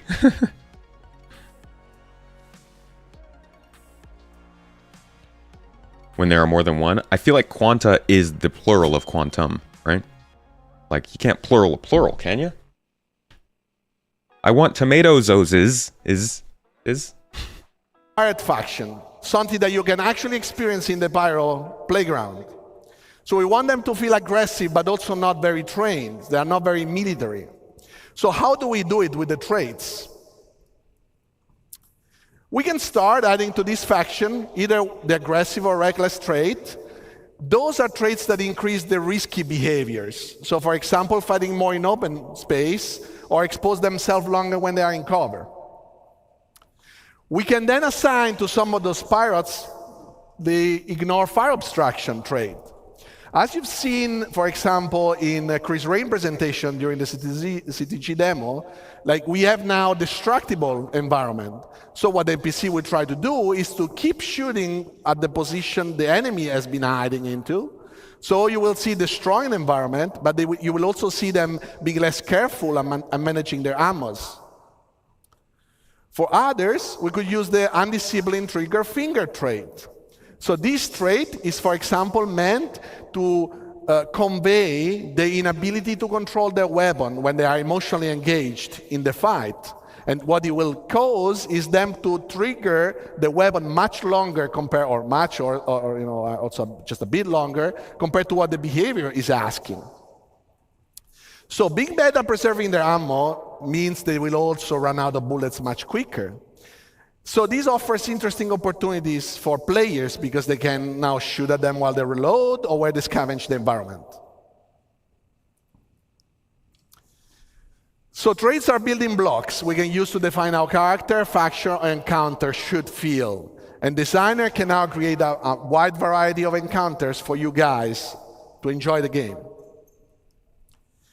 So I want to paint a picture for you guys. So this is the bunker mission in Pyro, right? And we have a set of enemies that are defending the environment. So this is imagine an infiltrate and destroy mission. Those guys are there defending the bunker. You need to take it over. You need to basically kill them all. You are now fighting against enemies that they defend the environment. Yo, this is one of those things I feel like isn't really something you would tangibly say when people are like, hey, I want a full game. You know, I want Star Citizen to be a good game. And you're like, okay, what would that take? You're like, get rid of glitches. You know, add in more locations. Give me more missions. Give me a narrative storyline. People generally don't say, make enemies fight differently depending on their traits.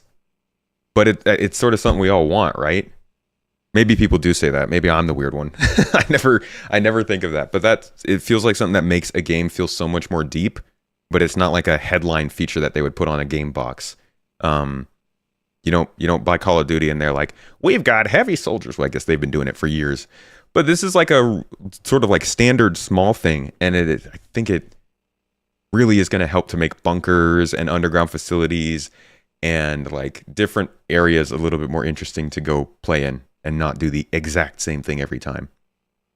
As long as they actually function. When we go to the next slide, imagine the same environment, very similar enemies, but different traits, same behavior. So now you are defending an environment and they are aggressive towards the environment. They want to take it. So what you will see here is that created a mix of enemies, some equipped with, for example, shotgun and aggressive traits. Now they will push towards you. They will force you to take actions and to react to them.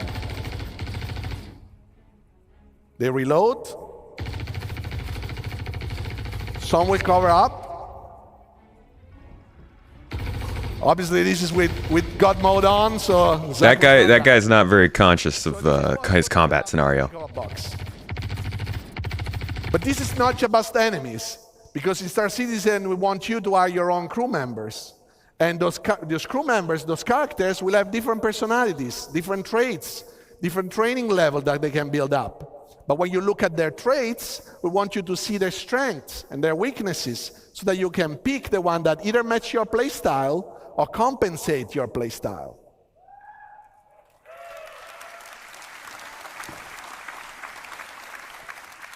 So one good thing that we want to show you today is the medic. So there are some NPCs that can carry, obviously, med pants, but not everybody is able to use it well or wants to use it in a specific encounter. So we want to tweak this, and we have the medic trait.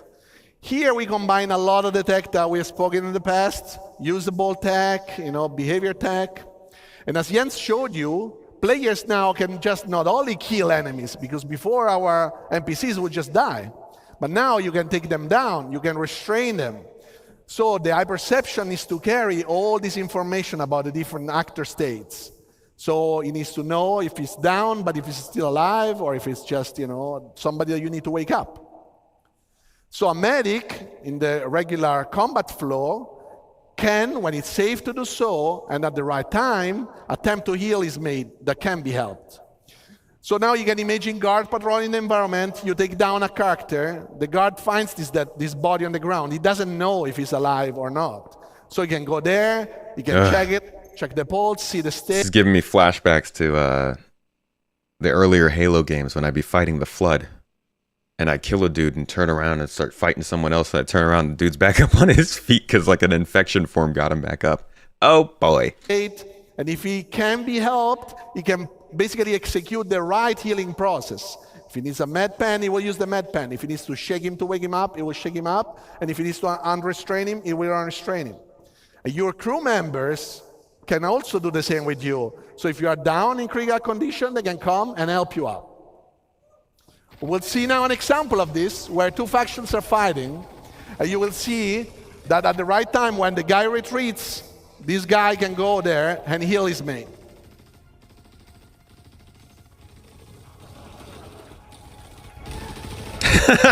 And obviously, I missed that. I didn't see that the first time. That's pretty funny. This guy goes high. He's like, yeah, drugs. And obviously, he needs to pick up a new weapon because he just dropped it. That's hilarious. So as we mentioned He's like, why you gotta wait until I'm down to do that? Drugs! before, and as you've seen here, NPC can run out of bullets, but can also lose their weapons. So what we have to do right now is that, first of all, we want NPCs to have a concrete ammo pool to use. We don't want infinite ammos anymore. So the ammo pool is actually constructed by the ammos the NPC carry in their weapons, the one that they carry, the one that might have, and all the magazines they carry. They don't have any more bullets out of that. So NPC must properly use those items to fight. And the longer the engagement, the more likely it is they will run out of bullets and they will have to scavenge the environment. How do they do that? It's through the NPC, the usable system, as you've seen with Ines as well, the Ines presentation. You see that anything the player can interact with, the NPCs actually can, the same exact way. So the dead bodies can be looted, same as dropped weapons. Ammo crates will have physically inside some weapons, magazines. They can provide you with items. An NPC can understand where you can find ammos that are actually functioning with their own weapons. And they actually can decide. For example, if it's better to reach an ammo crate and gather some new ammos, or if that is too far or towards the enemy, they can decide to pick up another weapon. So you will see that. Also already in Pyro, you might see it. So this is something, I'm just going to stop them real quick. This is something that we've seen them working on. Let's see, we've got 2021 here. They were working on AI logic to find loot boxes and make sure that they had full ammo. I don't know if I have any other footage of this, but they showed us a couple updates on this over the last 2 years or so. These are all like the AI things that we read about in the monthly reports, the improvements that we want to see. But they generally, I think, were both A, waiting for a lot of this AI to be done so they could push it all in at the same time, and B, we can't see it because the AI doesn't run well enough on the PU.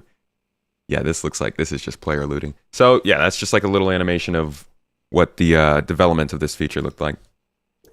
And once they decide to do so, obviously they don't have bullets, so they cannot fight you. What they can do, they can also switch to their sidearms. And the sidearms is less effective, obviously, compared to the primary weapon, but it is still better than nothing for them to protect themselves while they go around and they loot the environment. So we'll see here an example where some NPC run out of bullets.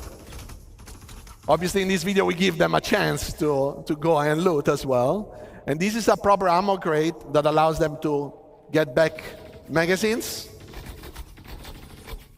And another NPC arrives and he will loot the dead body. This is the same dead body you might be able to loot, and you will not find ammos after that. Should throw in a little audio line from the NPC, be like, I'm so sorry, Jeremy. I'll tell your family. Get us emotional. I don't want to kill these people. But you will probably find it in the other one once you kill it.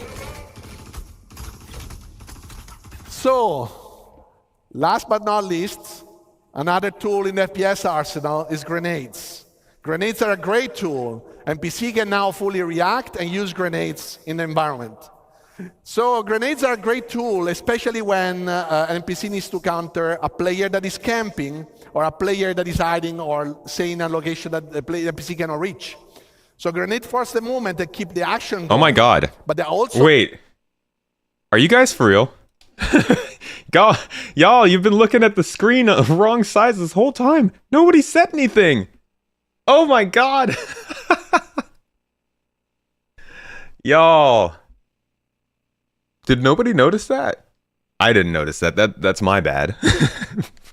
Have y'all just been looking at a incorrectly sized... You just been missing detail? Dang. Sorry, it's like my first day on Twitch. That's my bad, folks. This size doesn't matter. All right, well, now you get the full experience. Let's... Oh my god. Let's continue. So very dangerous. You've seen in Ali presentation and Mike presentation that a grenade can make electronics explode, ignite a fire, and then the fire can propagate in the environment.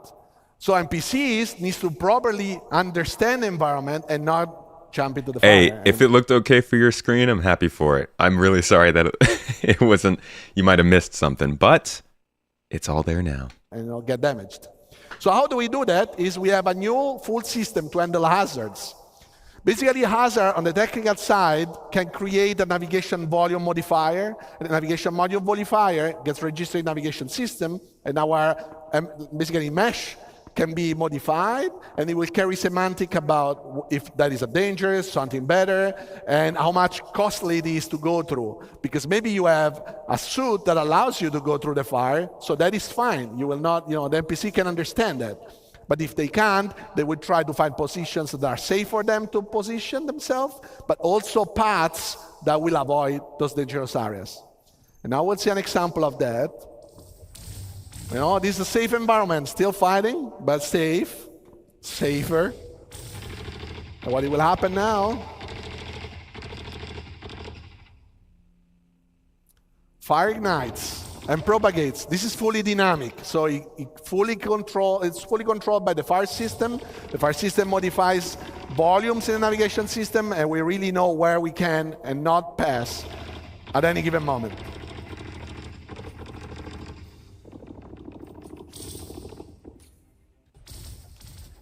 So this is a subset of the things that we worked on and we wanted to show you today. Thanks very much for listening, and now back to Jens.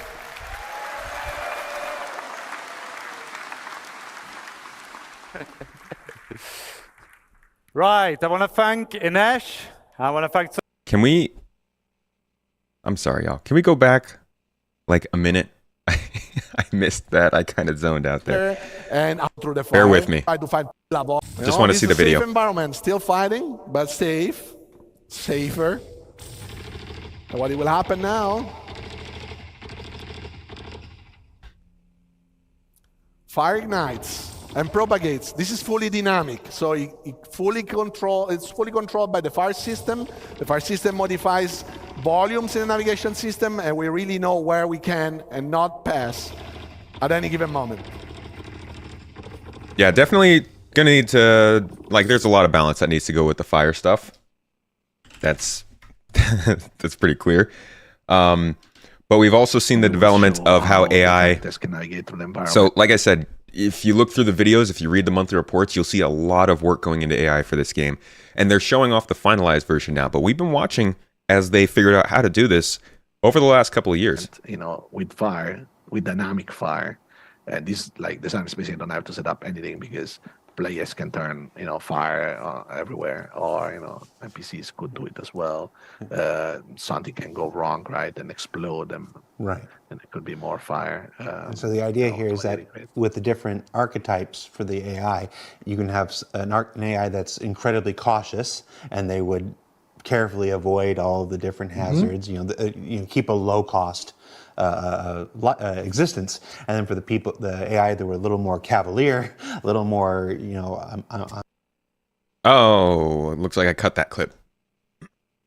Well, yeah, you get the idea.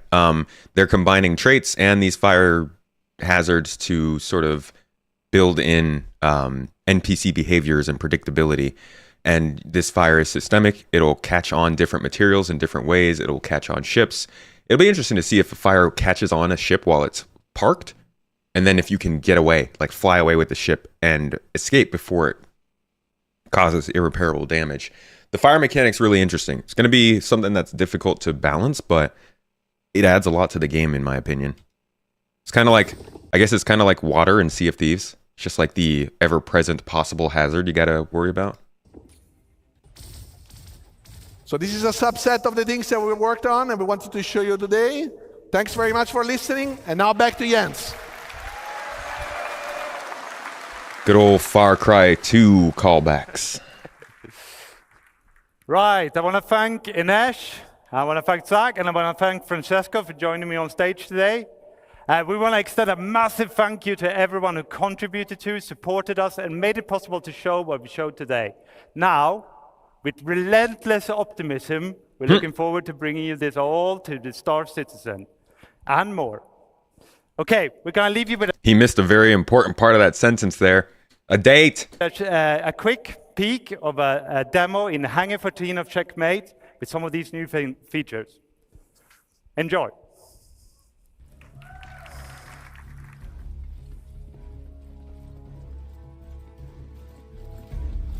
For the record, I didn't play this particular mission, but I saw people who did.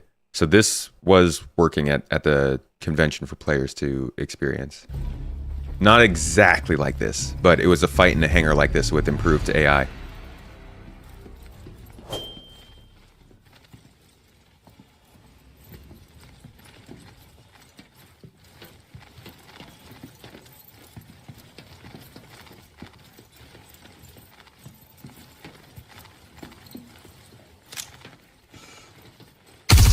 Yeah, without the new UI.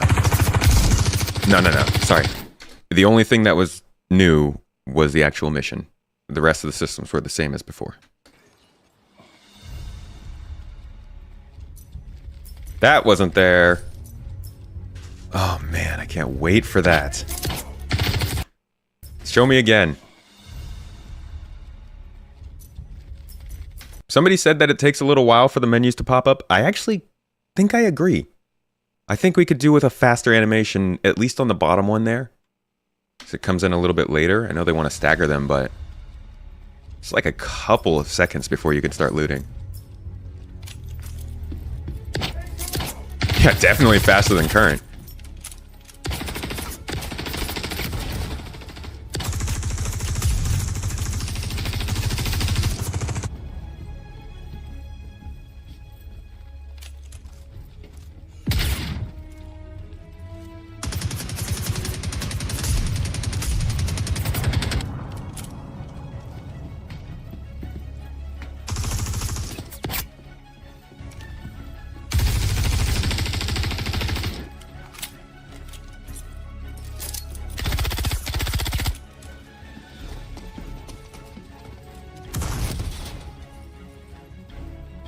That's true. Considering the time it takes is important. Ooh, that sounds good. Ooh. Not as good as in theater, but that sounds good.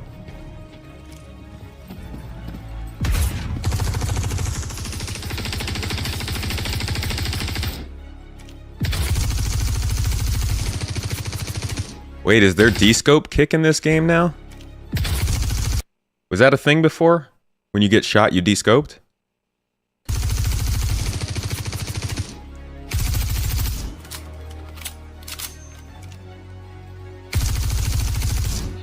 This gun sounds much better. God, I love the freaking ammo readout in the bottom right. This is so much better than we used to have. You can tell how many med pens you have. You can tell how much more ammo magazines you have. Like, you can tell what fire mode you're in. I know some of this stuff is there, but it feels so much better presented. And like, I die a lot because I forget I have med pens on me. Yeah, time to kill is going up.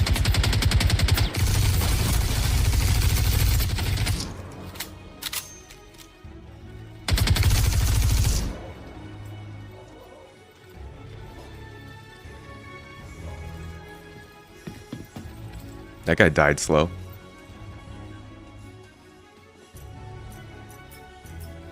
Yeah, I never check my ammo anyways. Now I will. These sorts of obvious UI make it a lot easier for bad players like me to remember to do stuff. You can hide the crosshair.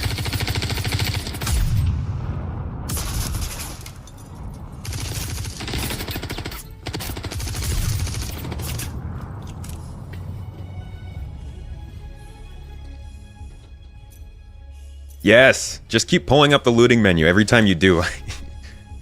Get a little giddy.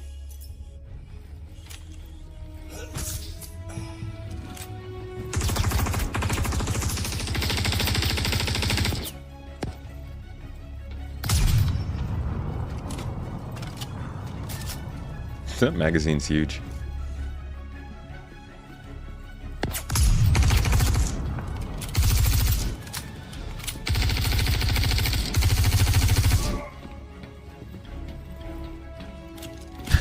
Just wiping the blood off the outside of my visor. Right. Thank you very much. I urge you all to come and join us in the Pyro Playground pit and have a go at Hangar 13 in Checkmate. It's a really great encounter. Thank you. Cool.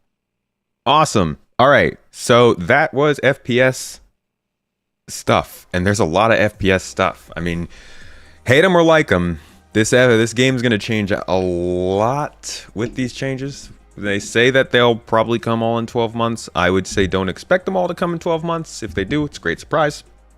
If they don't, we'll probably get a certain amount within then. Either way, I can't recall a single thing in here that might come to the game and would not be a noticeable change. I mean, the most unnoticeable thing here is probably weapon sounds. Or like something really, really small that they mentioned. But like the looting system, the interaction stuff, the new prone animations, EVA, new locomotion, ladders. There's like so many things in here that are actually going to have a pretty big impact. So I am very excited to see this stuff get into the game and hopefully get balanced after that. What y'all think? Looking forward to FPS changes? There were a couple things missing here, I think, FPS-wise. Let's see. What could they have touched on a little bit more? What do you guys think?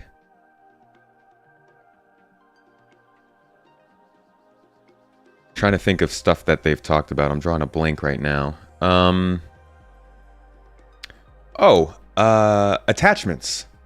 Adding attachments to your guns is supposed to be more animated, and I'm surprised that wasn't there. I thought they would have had that considering all the other physical interactions they had.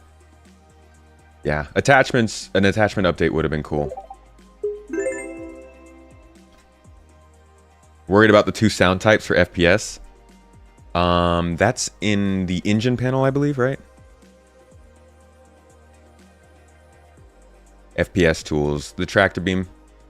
Good call, yeah. Drones for combat? I don't think that would be in here.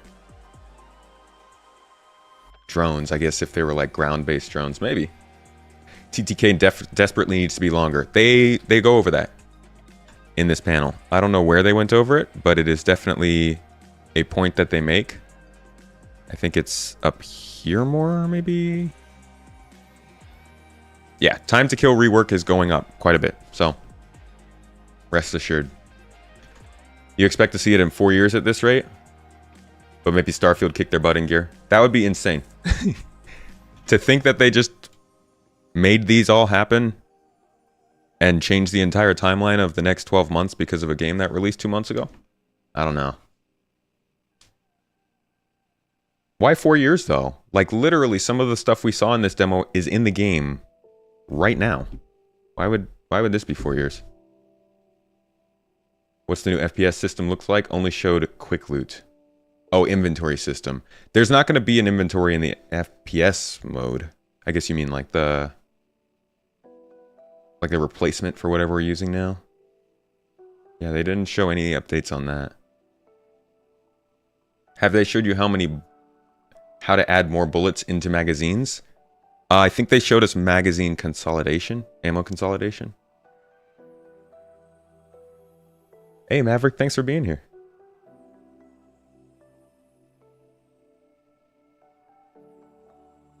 Is the 100% HP thing a permanent thing?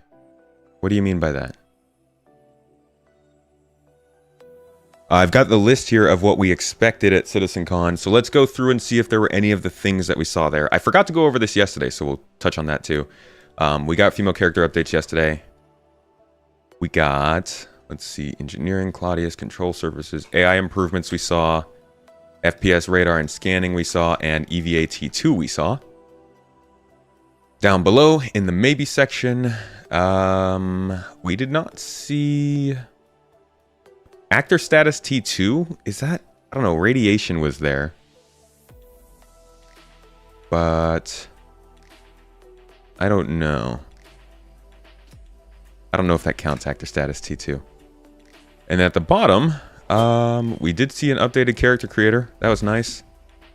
But other than that, nothing. So our list is coming together.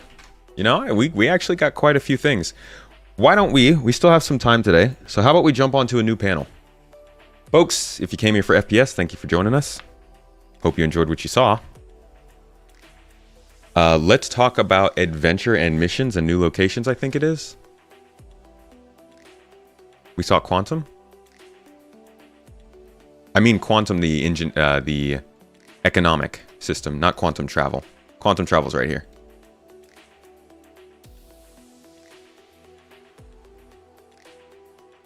All right, yeah, we're going to talk about Destination Adventure. This is an interesting one.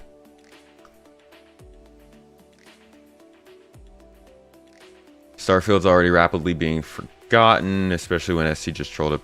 I still like it. I don't get to play it as much as I want. They used to have magazine stripping back in the day. Not sure if that's still happening. I think that's going to happen, but for now we're still just seeing the initial version of it.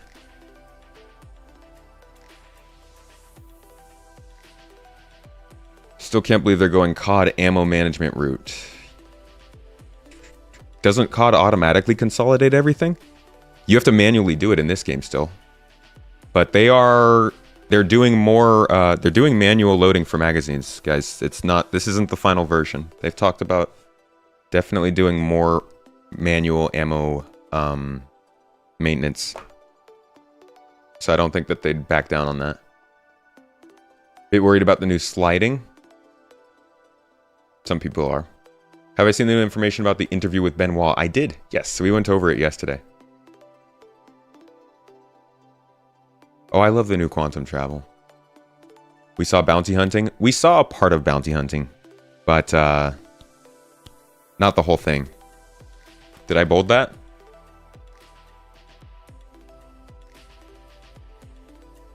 No, I didn't bold that.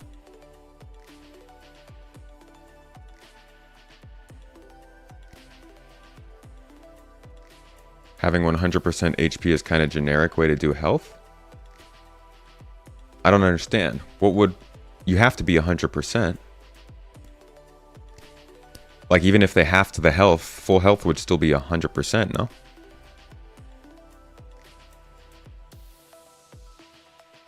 They didn't show anything on the current inventory. Next, you'll auto pick up ammo.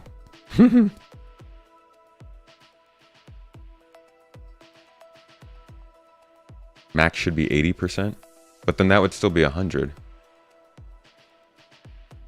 You can't have max be 80%. That's like ruins the whole point of the word max.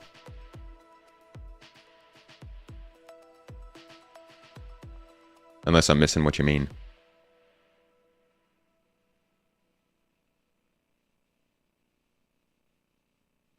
Right. Yeah. Not 100 HP, just 100% of your HP. Like a way to get back to your standard level, I guess. Let's dive into this. So this is Destination Adventure. We're going to go over here some new locations, new areas. Actually kind of surprised me. I thought we would be seeing UGFs here, but instead we're seeing kind of a above ground version of UGFs. I think that these are things that could connect to UGFs, but what they're going to show here is kind of the new, I don't even know. How do they describe this? High up in orbit down to the surface of planet. New interactions, mission, and gameplay. So this is just kind of like a mishmash of new gameplay coming to the game. I think it's good stuff, but it does still look like it's a little bit of a ways out.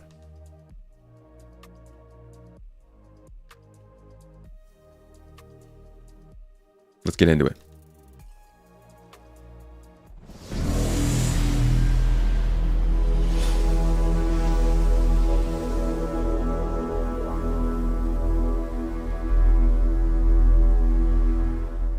Hello and welcome to Destination Adventure.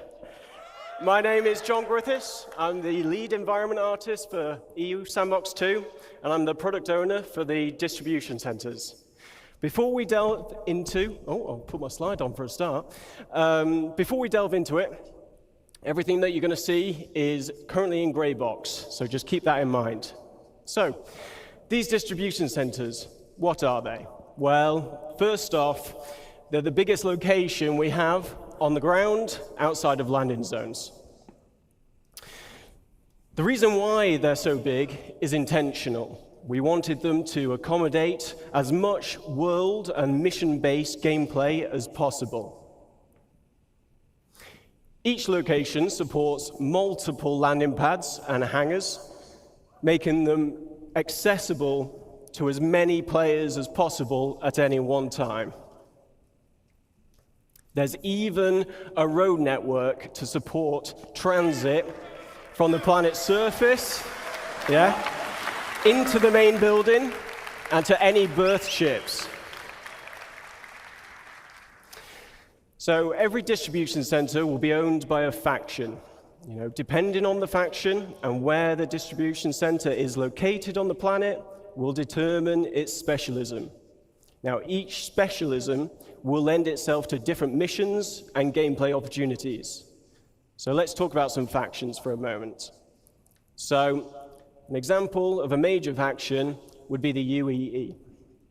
Now, at their distribution centers, they're likely to be more specialized towards military supply, research and development, or communications, depending on which branch of the UEE it is.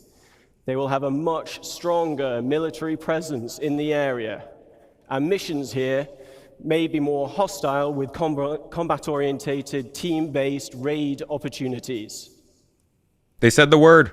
Other examples of hostile gameplay that we're thinking of is hacking and stealing, searching for and destroying a specific item, tracking and eliminating any VIPs, and everyone's favorite, eliminate all. Grey Cat Industrial would be an example of a minor faction.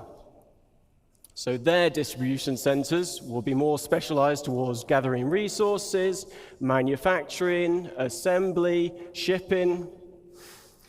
There would be a security presence here, but it won't be that as strong as a major faction.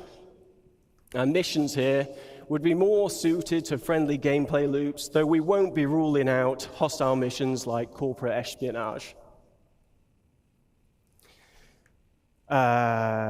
Some other friendly gameplay types. Cargo hauling, like I said, resource gathering and mining, maintenance of the location. But that's enough of me talking about it. How about we show you where we're up to with these distribution centers?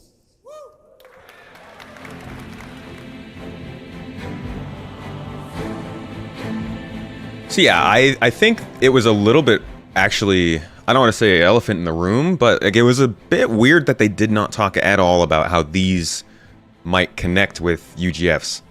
I'm almost wondering if these are what UGFs turned into. Or maybe this is just the above ground half of UGFs. I'm not sure. It's just strange that they weren't involved in the conversation. But as central locations for gameplay, I don't know.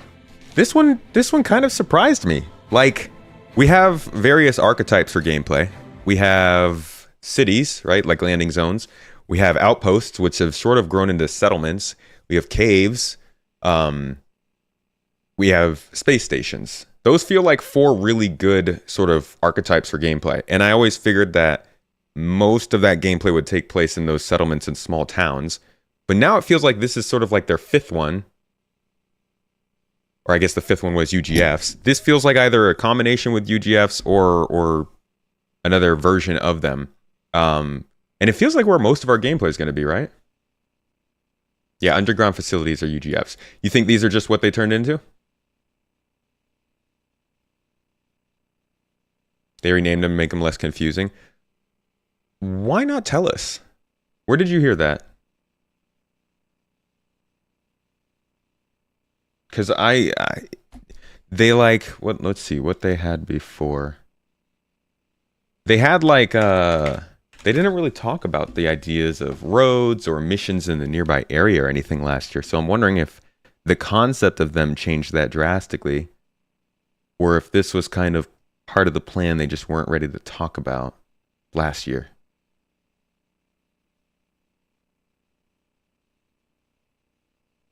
Astropub? Do you know where he heard that? Might be able to just ask him. Let me see. We've got the gray box. I want to see what that looked like again when they were working on it earlier this year. Here we go. See, so they're kind of similar, but these new locations are way bigger.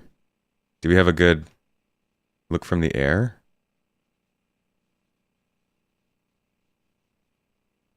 They look like they have a lot more on the ground around them. So they I guess expanded these a bit, sort of around this base, and added in like roads and stuff.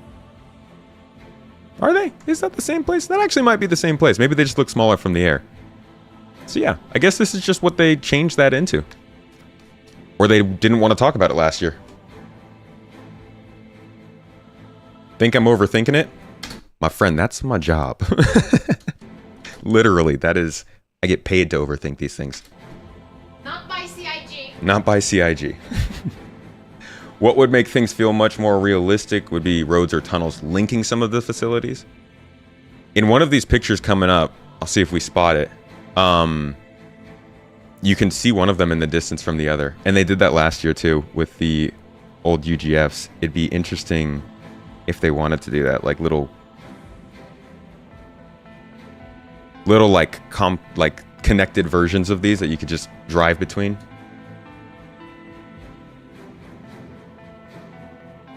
In the concepts. See, this stuff wasn't in the concepts. This was all kind of like dirt and storage stuff, but maybe that was a smaller one. Yeah, no, this is different. That stuff is not in the concepts. It's mostly just hangars. I'm glad to see where they came, though. I'm glad to see where they went. This is way more interesting with all this ground area to do stuff with. I think it's just a base. I don't know, they didn't mention anything about roads going out into the wilderness.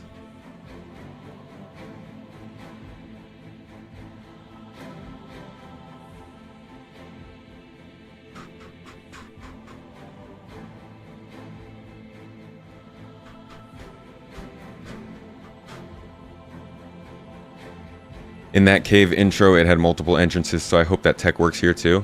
The multi-entrance cave was really cool. They still are at smaller mining facilities and outposts, maybe. Oh, I bet this will still have an underground section. Thank you. So to talk you through the corporate spaces at these locations, please welcome Rainer Rick to the stage. They haven't progressed far enough on the underground parts. Hello, hello. So my name is Rainer Rick. I'm a lead environment artist at the Montreal studio, and we've been working with John's team on the distribution centers.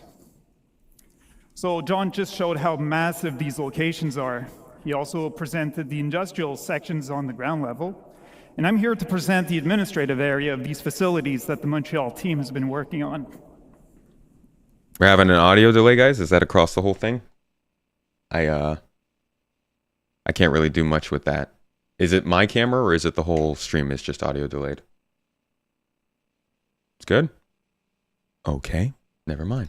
So they're located above ground, just below the tower highlighted in the picture. Inside, you'll be able to explore the corporate office space and interact with the administrative personnel. Accessible via the lifts in the hangars and also the industrial sections we saw earlier. In addition, we've added also... Okay, this is actually something we've seen, so I'll pull that up for you guys.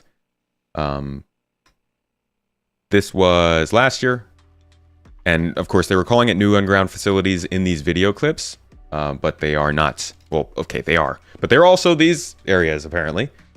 So we did see how it would be to land on the administration area, get to the elevators, You'd go downstairs and you'd enter the lobby. These would be places where you could probably get missions, meet NPCs. It'd be kind of like a small landing zone, I guess.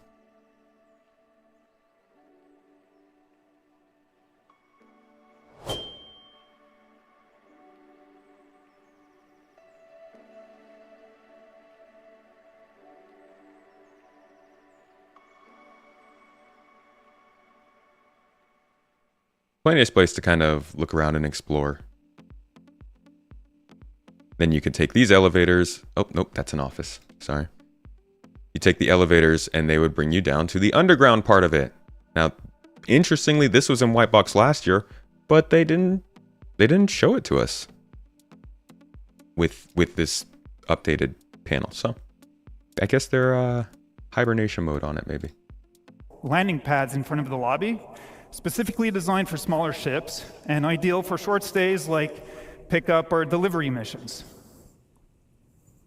And we can't ignore the fantastic views we have from these platforms. A reminder of the vastness of these facilities. Now, let's step inside the lobby. You'll find the atrium, which is a central point of the administrative area, providing access to various locations of the corporate space. Yeah, they show some of it with the raids demo, you're right. Within this space, you'll find the reception desk, and as a newcomer, you'll be expected to report here first. So here you can hand over your deliveries or pick up packages and earn reputation points with that faction. So also expect to see corporate ownership reflected through branding, color schemes, and product placement throughout the corporate hub. And with the use of overlays, we'll be able to swap these out depending on the ownership. And here's an example with Grey Cat showcasing their vehicles and some shiny armor. And back on the topic of reputation, as it grows, you can expect to gain access to the executive office spaces. From here, you'll meet with unique quest givers, and depending on your reputation level, you'll receive various mission types, either friendly or hostile. And finally, the distribution centers were designed as an evolving location. We've built this with future expansion in mind. And in the back of the lobby, for example, doorways could eventually lead to additional office space. So, enough talk. Just before I show our progress so far, I want to give a big thank you to the Montreal team for their work on the administration area. Man, if the Montreal team's working on something, you could bet we're going to hear more about it soon. They're so good. Anytime they get their hands on locations, they usually show up pretty quickly. Thank you. And as John mentioned, we're still in gray box phase, so just keep that in mind. But let's take a look.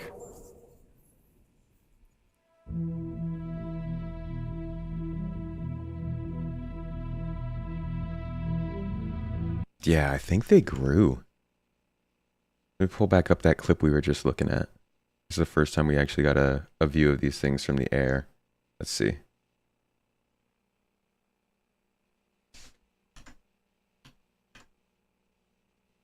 Looks like they just added a little bit more onto the back of the hangars here. Kind of filled these areas out. Yeah, like around back here. Cool. Love progression. Love development. Has anything ever shrunk from concept to delivery? Oh boy, I don't even know.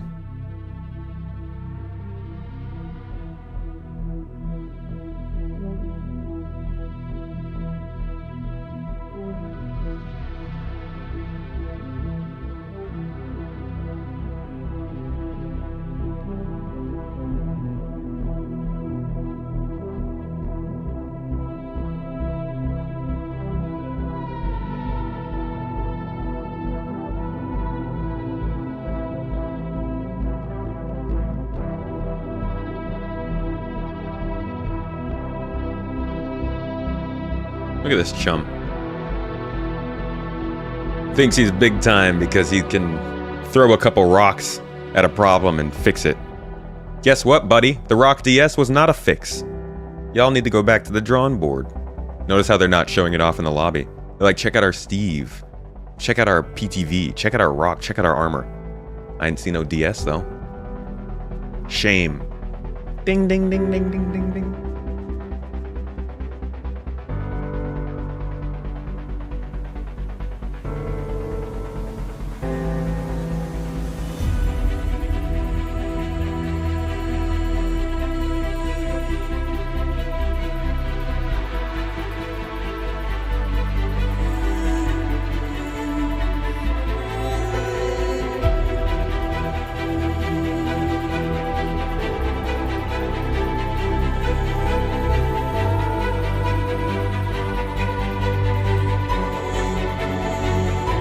Nice touch.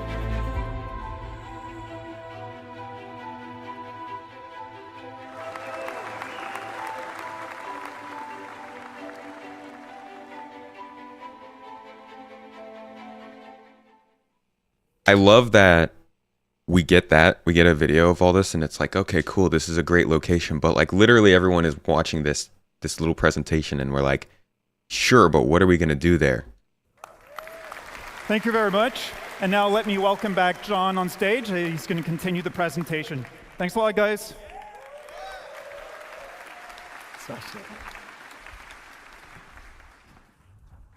Team did a great job with that video. Okay, so something we've been working on that's unique to this location is raids. Click on. So raids are team-based missions with a focus on high-risk, high-reward operations. As Carl mentioned previously, you'll be able to choose how you gain entry to these locations. Coming prepared and geared up will make the difference between success and failure. Ultimately, you'll need to work together in order to succeed. So these raids will have you breaching the interior of the main structure, highlighted here. Now, each interior will comprise of rooms that reflect the location's specialism. For example, a shipping, focus, distribution center. I don't know how the sound is for you guys, but it's a little bit quiet on my end, so I'll turn it up. Let me know. Will have rooms dedicated to the storage of cargo. Looking to the future, we're planning on having distribution centers with subterranean levels that will be accessed from this interior space. There's that UGF These mention. will expand upon and increase the difficulty of these raids. Now let's take a look at one of these raid missions in action, but please... If you guys want to see what the actual down there looks like, I have a couple of better shots, because we're going to get some looks at the underground area, but they're a lot more expansive than you'll get from this video. I mean, huge spaces, massive racks of cargo, and they kind of hint at the idea that you will have to go in and find a specific cargo box for these raids and exfiltrate them. We're about to see that all in a couple of seconds, but you can see here that like these are huge areas. I mean, like these are going to be big missions. I can't wait. Please note that this is early gameplay prototype of a raid.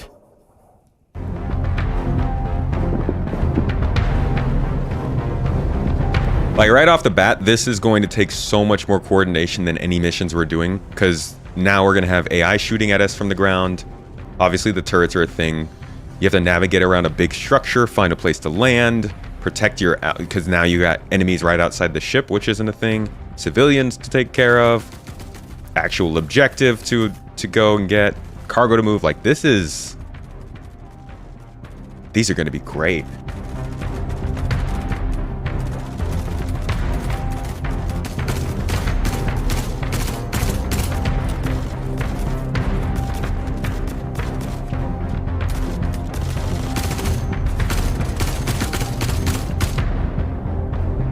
It does sound a bit like Siege of Orison, but it's nice to have things like Siege of Orison that are, you know, parts of the game and not just a special event. And look at this, there's a much bigger emphasis on the objective and what you're trying to retrieve.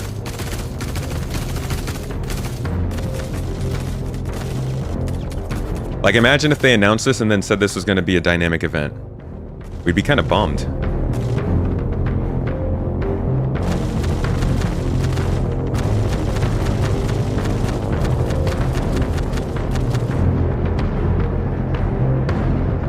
That cutlass would have been toast. Yeah, there was that floating. So this is like the newer, larger cargo trolleys. You'll be able to load big boxes onto them. It's going to be a lot easier to get things out of places. And you can use it kind of, you know, as you're moving as cover, like you said.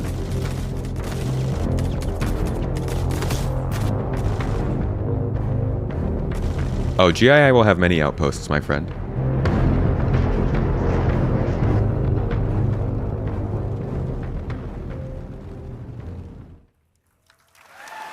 Thank you. Oh yeah. They were holding the they were holding the cargo in front of them with the tractor beam to use it as cover. Yeah, pretty solid strategy. The team took a more aggressive approach to getting inside and taking what they wanted. But this isn't the only approach you can use. Multiple points of egress allow you to be stealthier, and it may make it easier for you to avoid obstacles in your path. I'm assuming that means that we'll be able to land far away and sneak in on a ground vehicle from the ground level. I'm also guessing they're going to start including hacking in these missions. This looks really promising for group gameplay, because we do a lot of FPS stuff. Generally, though, if you're going into a bunker, you're taking like 3 people, and everybody gets like a few kills. You might do Siege of Orison, which gives you good FPS. Nice, it's higher scale.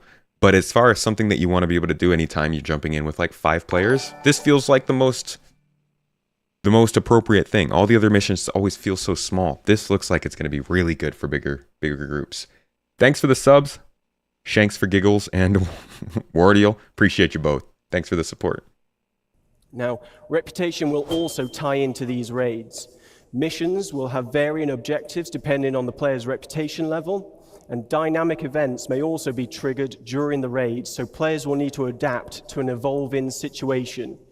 This could range from dealing with additional security personnel to other players arriving to defend the location against you. Something else we've been prototyping is how we can utilize the multi-tool to create gameplay puzzles. Physically interacting with the environment around you changes the puzzles for everybody.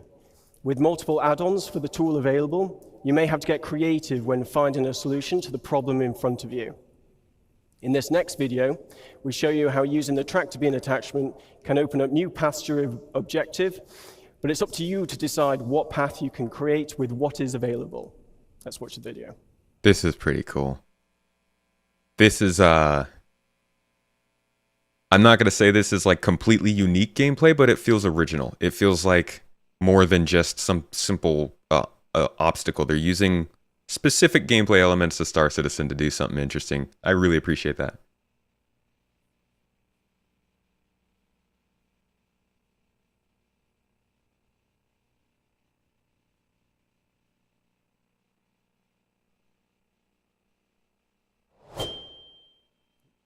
Just add some music in here. It's very quiet. So, yes, thank you. Now, obviously, it was, this location would be possible with several people at CIG, so my thanks go to Manuel, John, Jack, Martin, Farouk, Luke, Chris, Mustafa, Sam, Tom, and Rob. You've been excellent. Thank you to Rainer and his team in Montreal. None of this would be possible without their efforts. And yeah, thanks to everybody here and online watching. Really appreciate your support. On to the next one.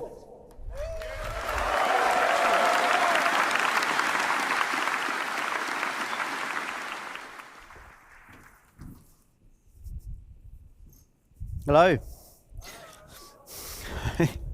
This is a good segue from the distribution centers, as I'll be talking to you about different aspects of cargo and freight on behalf of Art and Design. My name is Nick Etheridge, and I'm an Assistant Environment Art Director. So obviously, cargo isn't just about boxes. It's a big part of the game. Almost every aspect of the game has some kind of involvement with cargo. And I'm going to briefly go through some of them now. So let's start with missions. How will hauling contracts work in-game? We'll be introducing the interstellar... Yo, can I just say I really appreciate the Catherine reference? That game's fantastic. A little bit scary. Great gameplay. Man, I was really excited. I mean, I'm not going to spoil it. But I thought this conversation would lead into Quantum. It doesn't. I'll spoil that for you. It doesn't. But this is interesting to me because the last few years we've been thinking that cargo hauling is going to become a thing with missions and stuff as the cargo refactor happens. And the cargo refactor started like a year ago, and we didn't really see anything. We saw that they're working on cargo missions in the monthly reports, but they've been really slow about it. And much like a lot of the other stuff in this citizencon, now we know they were just holding back the information really to kind of introduce it with this big next step. So I think This is their way of being like, okay, we've done combat, mining, salvage. Now we're actually going to focus on cargo as a real career path. And this is their whole explanation of how that works with reputation and factions and everything. But I wish we got to more into the gameplay too. Transport Guild, as well as formalizing some of the main hauling and cargo companies that you'll be working with. Yeah, this is great. Getting an idea of what the major players in this profession are makes it feel a lot more grounded. If you do more hauling contracts, you will build up your reputation. Like I'm not just picking up a random box, you know, actually moving something. This will lead you to gaining more lucrative contracts for specialized cargo and destinations, such as different forms of hazardous cargo, perishable cargo, riskier routes, and more. So what do I mean by hazardous and perishable? Well, as you know, there's lots of commodities in the game, and different commodities have different properties. As you know, with events like Xenothreat, we have some special cargo types with different attributes, such as time-sensitive cargo or quantum-sensitive cargo. But those were a small selection for the event, and they were the two-handed carryable types anyway. This is a wild amount of detail. Types, plus lots more types to the wider game and to these hauling contracts. So how does this affect gameplay? But in all honesty, cargo hauling, as simple as it sounds, should probably be one of the more deep things. This is like the backbone of the entire game. It will affect the choices you make when you are handling, storing, and traveling with the cargo. For example, with size and weight. Is it carryable? Do you need a tractor beam? What type of tractor beam do you need? Is it a handheld one or a ship tractor beam? Some containers can only be moved with ship tractor beams, for example. With health, has the container got good integrity? Is it holding fragile goods? Do you need to handle it with care? You can't just throw all containers about. For temperature control, do you need to ensure the container is powered so it can keep the contents cool?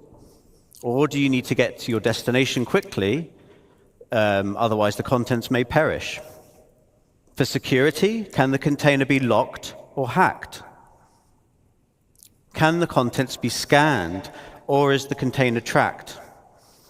Will there be pirates or law after you when you're holding this container? Hazard containment. Is it radioactive? You might need the right protection against it, as you may have seen in Jens's presentation earlier.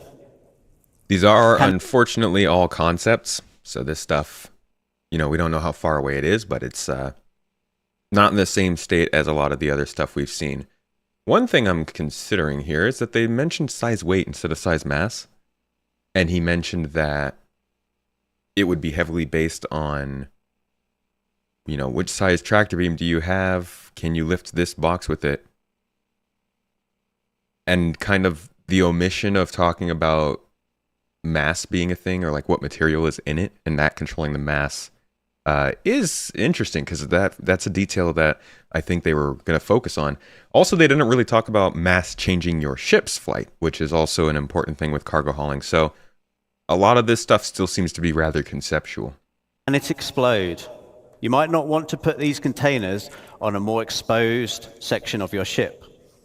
And many of these attributes are going to be visually distinctive. So conversely, if you want to steal, for example, some cargo on a hull C, which does have very exposed cargo containers, you might want to avoid shooting blindly and accidentally blowing up your potential profits. So look out for those types of containers. Back to mission progression.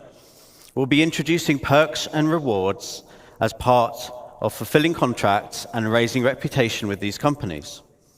For rewards, we'll have branded ship and tool skins, branded clothing. There will be collectibles to decorate your hab, hangar, or ship, or you can put them anywhere you want.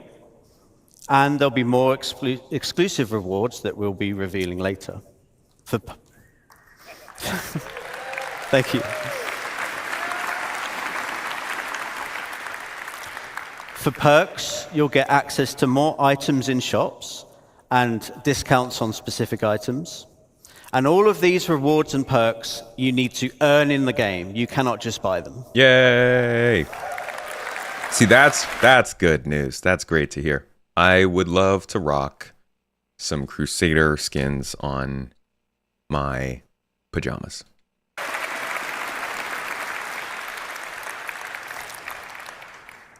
Next, let's have a look at freight elevators and hangars. I knew you'd be excited for this. You guys hear that? Oh, yeah! Next, let's have a look at freight elevators and hangars. I knew you'd be excited for this. I'd like to show you a short video to demonstrate how freight elevators will change how you view your hangars and how you use your hangars.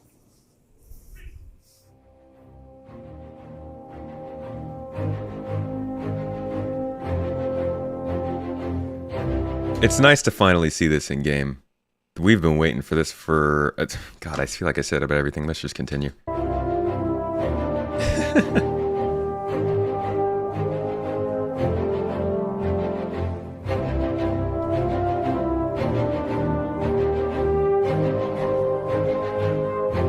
This is cargo hauling gameplay. This is like... I think this is important because most people aren't actually gonna have to deal with this that much. You know, if you want to be a cargo hauler, you're gonna spend a lot of time doing this. But I think for most people, having to manually load your ship isn't gonna be that big a deal when you're only carrying a couple boxes of stuff around, maybe a loot box and some ammo, right? That being said, I do think this is gonna turn some people away from the game. But it is also nice that people can help you, and of course you have new props and probably upcoming props where you can more easily move a lot of stuff.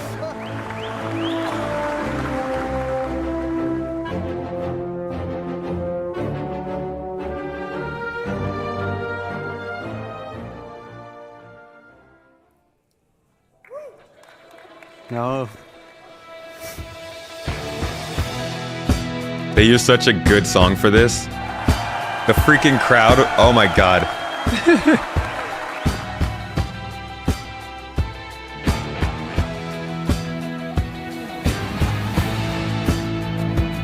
Yeah, no, they muted the mics. The crowd was going crazy this whole time. People were out of their seats because the music was just so hype. It was so loud. It's good times.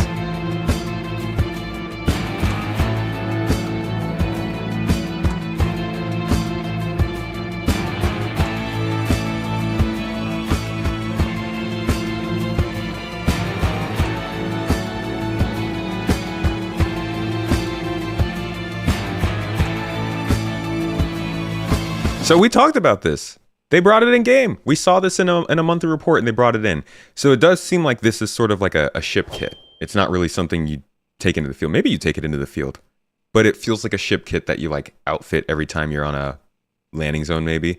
I do wonder if there's more med pens than just 2 in here though. But it's cool that they're doing this. For those of you who are watching my live stream at CitizenCon, you may have seen me and Morph hosting a live stream. It's probably still up on my Twitch channel. That happened before CitizenCon started, and we actually were looking at a dev who was modeling another version of this that was for like multi-tools and multi-tool attachments. So they're starting to get a lot more into these interactive props too, it seems, which should be good.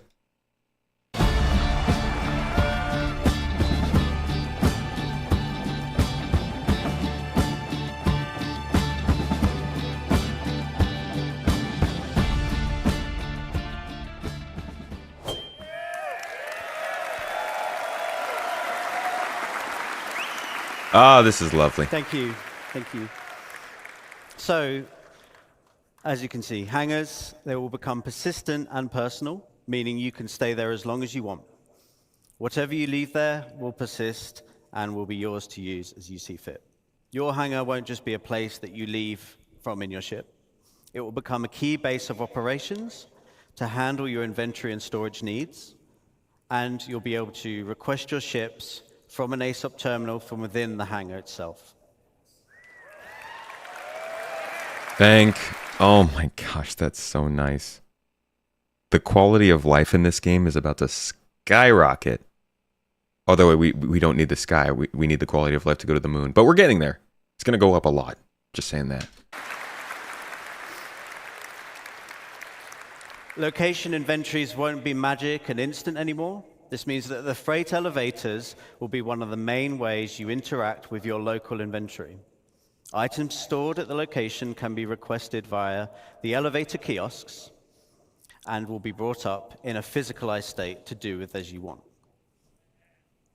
This would be done through a dedicated interface screen to manage large volumes of items. It won't be using the personal inventory system. The change is obviously a really big quality of life improvement to retrieving ground vehicles. No longer do you have to travel thousands or millions of kilometers to specific places in the verse to get your vehicle. You will get them straight from your hangar.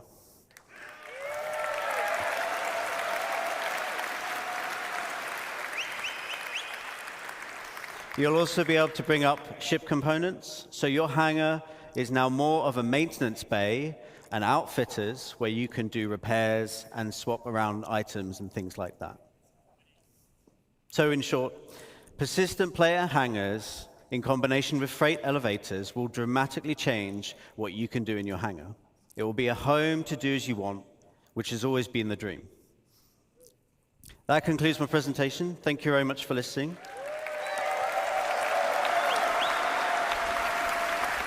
And I will pass you over to Todd Pappy. CitizenCon.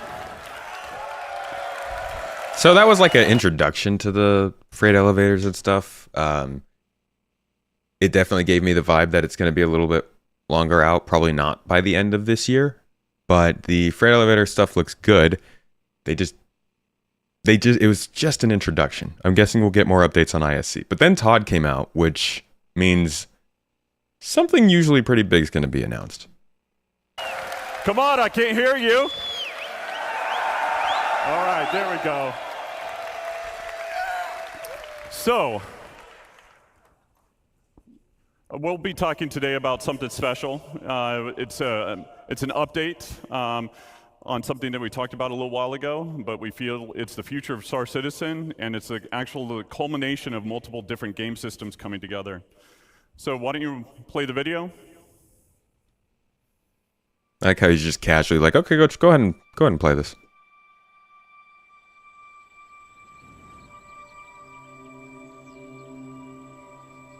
I think it took me until right around here to make the guess.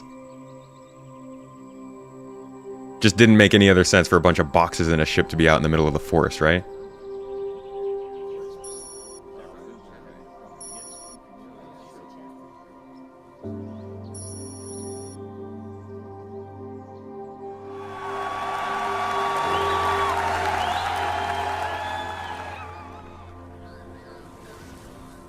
Again, just muting the crowd, man. Let us hear the hype. Let's just get ahead of this. As conceptual as this still looks, and I know they do say, sorry for the spoilers, they do say this is entering development in a couple of months. Despite this clearly being something that is further out, I think this is an important announcement because as we get closer to server meshing, that was always their end of the road to release, sort of our big next step. And after they reach that, even if the game is going to release or not release and be in beta for a while or whatever it might be, players are going to start to wonder what's the next thing to shoot for now that you've kind of started to actually hit server meshing. What are we looking forward to? And I think this is it. I think they needed to come out with something that would be there to look forward to, not necessarily as something we are playing with now, but as something that sort of plays with the imagination of the future, I think. So it's a little bit of, it's a little bit of marketing, a little bit of fun, but it's good to see that they're starting development on probably one of the biggest features of the game and something that they did monetize back in the day, which, good that you get to it at some point. No, they weren't cheering the entire time. Comes and goes.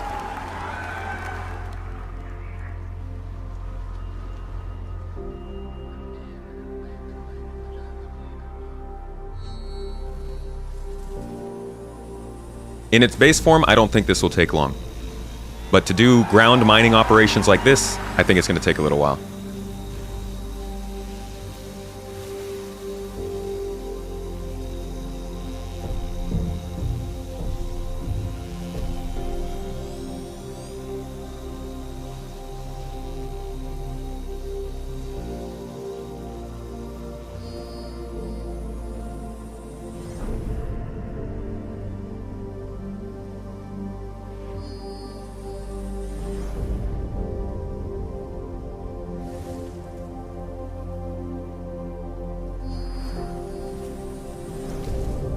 Thank you for the super chat. More info on blueprints and materials, especially with them saying you can fab ships. Yeah, there's a lot they said here that leads to more questions, which is generally how it goes.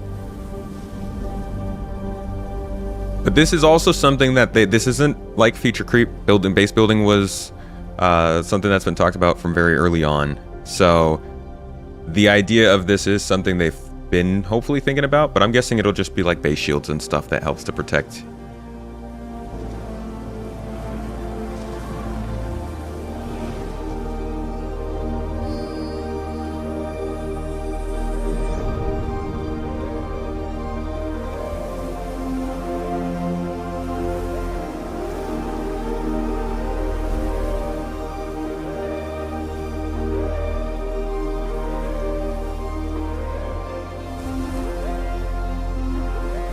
I feel like I made a quip about the mining lasers looking like Satisfactory, but do you guys feel like you hear a little bit of Satisfactory in that music?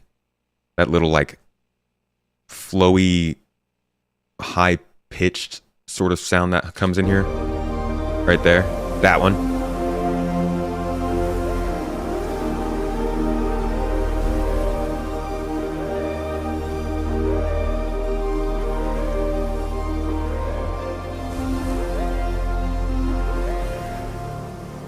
I swear I've heard that sound effect in a Satisfactory song.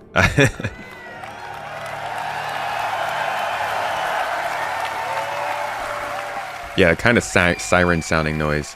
All right. It was great to see you at CitizenCon. Thank you so much, and thanks for the super chat. Really appreciate it.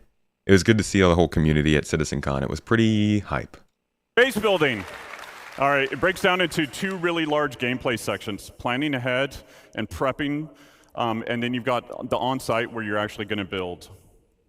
So with that, you need to figure out what your goal is. Is it to have a home with a nice view and relax? Is it to have a trading post where you want to create and sell items? Is it to gather resources available and move on to the next area? Or is it to be off-grid and be completely self-sufficient?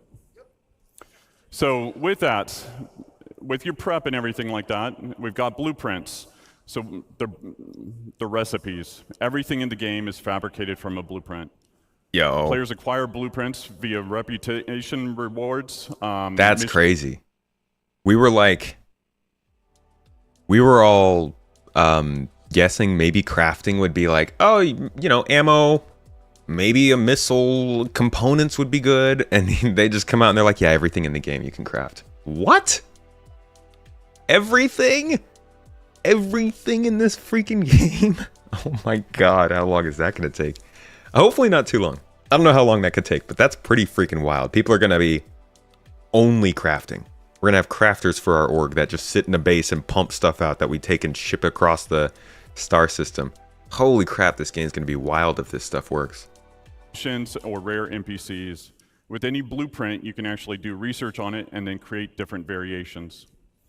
With materials ranging from the common to ultra rare, you might find them at the local shop or have to travel around the universe to collect them.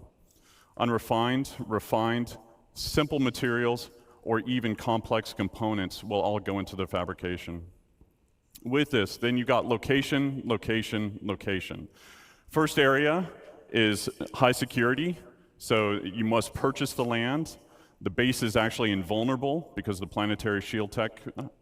A security will show up to protect it as well. You pay for the privilege, you're taxed. So at this point, you won't have the best resources available. You won't have access to the best resources available on the planet. If you don't pay your taxes, the shields will go away after a period of time, and the base will become derelict and will collapse. Ouch. Okay, so There we go. High security. You're pretty good. Low risk, low reward. Then you've got low security. So again, you must purchase the land. It's owned by an independent corp, gang, or faction. Again, you don't have access to all the best resources on the planet. The base is vulnerable. AI NPCs will show up and protect the base if it's attacked.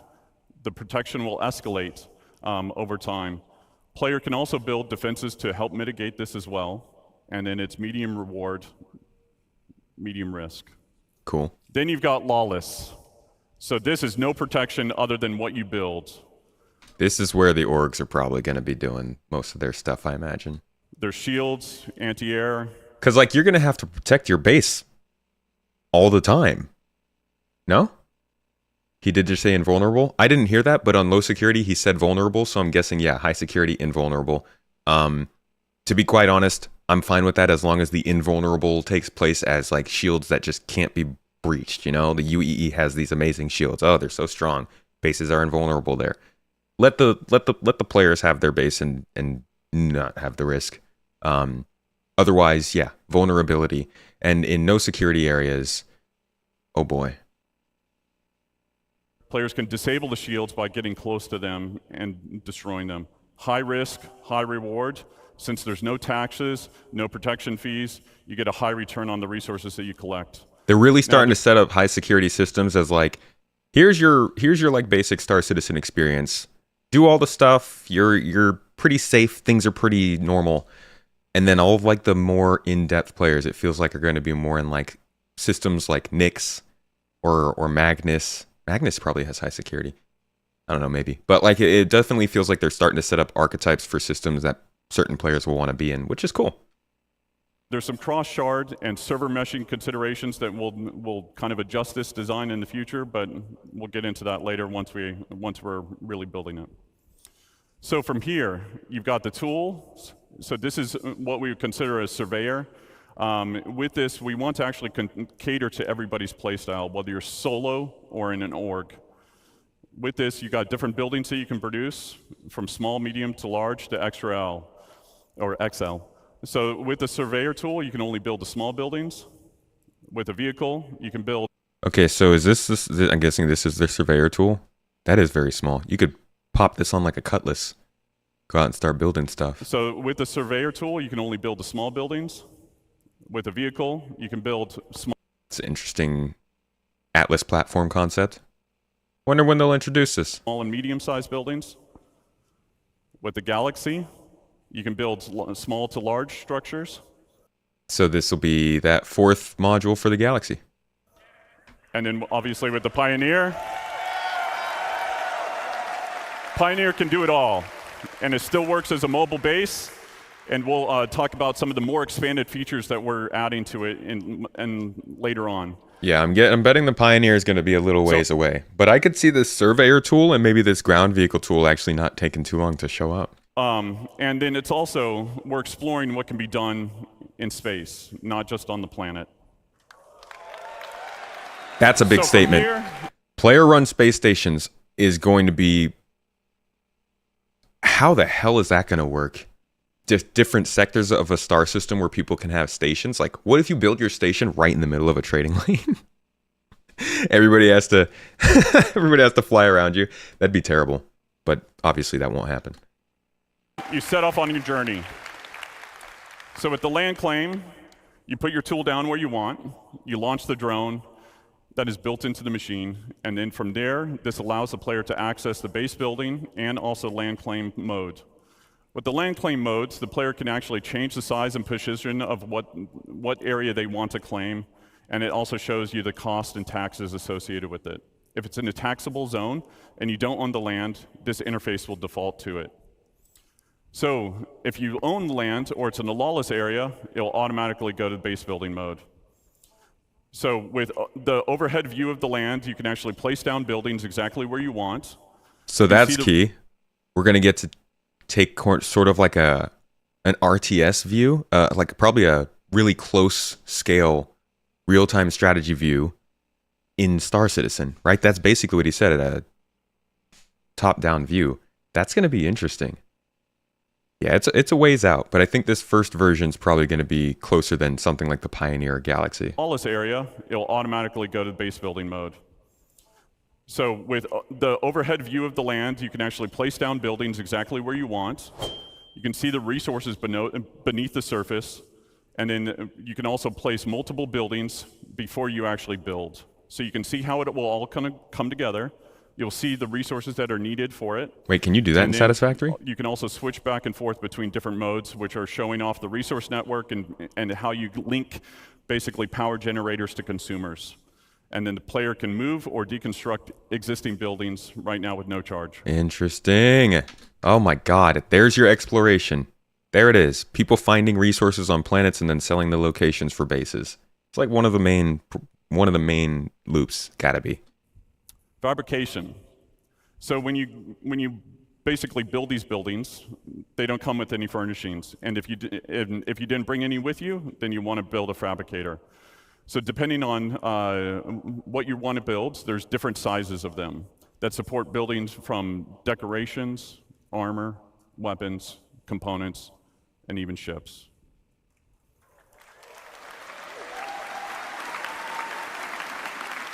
So like base building mode, you need blueprints, resources to craft what you want. Everything fabricated is produced from it produces a physicalized entity. Stats and quality will depend on the quality of the materials actually used. Once you've done that and you've built your decorations, now you can actually fill the room the way that you want to fill it. So furnishings can be purchased at different locations, or they can actually be fabricated. You can do that via first person or in a dedicated mode in the Surveyor's tool. With that, you've got different types of buildings. So you've got utility style, which would be garages, freight elevators, landing pads, storefronts. And then you've got extractors. So with extractors, we want to make sure that nothing in regards to resource gathering is fully automated. A level of player engagement is always needed. So as Nick talked about before, there are different types of commodities, radioactive, perishable, et cetera. What you'll be doing is pulling out full containers. Then from there, it'll be repairing, or there's wear and tear associated with it, or even misfires like you saw in Thorsten's talk and Guillermo's talk yesterday. There's also upgrade paths for making them more efficient or resilient. Going to be interesting to see if they focus more on water. Water's something that like we all kind of know is, you know, sort of important, and like pretty commonly focused on in space-based stuff. So it'll be cool to see if water actually ends up being really valuable. I'm guessing in other systems, obviously, it'll be more so than some, but there's a lot more, I think, that's going to go into mining, especially ground mining. We've talked about how that's going to be a thing we've seen from, whoops. I think if you look at the Prospector concept art, you can see kind of the first example of ground mining right here. So it's something that they've kind of wanted to do, and we've always wondered how they'll go about it. Seems like they're going to introduce it kind of with base building. So I'm excited to see how mining expands with this sort of gameplay. But it'll be a while. Will the same gun model have different stats like in WoW? Stats and quality. Are you a different part of the stream? Or were they talking about crafting? Not so much need as they will literally have no choice unless they want to be totally squashed. Yeah. Like the people who get bases, I don't think are going to be ahead. For starters, if you come when the game starts, right? When there's no more what's it called? When there's no more wipes, if you come when the game starts, you can go grab a land claim and steal somebody else's space, you know? Nobody's actually getting any land yet. You can put out a request for materials, create a little transport mission for people. Not talk about solo balance, talk about at launch players who want to progress and grow an org are at a huge disadvantage compared to long-term backers who have just purchased all this infrastructure in advance. That's fair. There's definitely going to be a benefit to having tested this game the whole time versus jumping in brand new.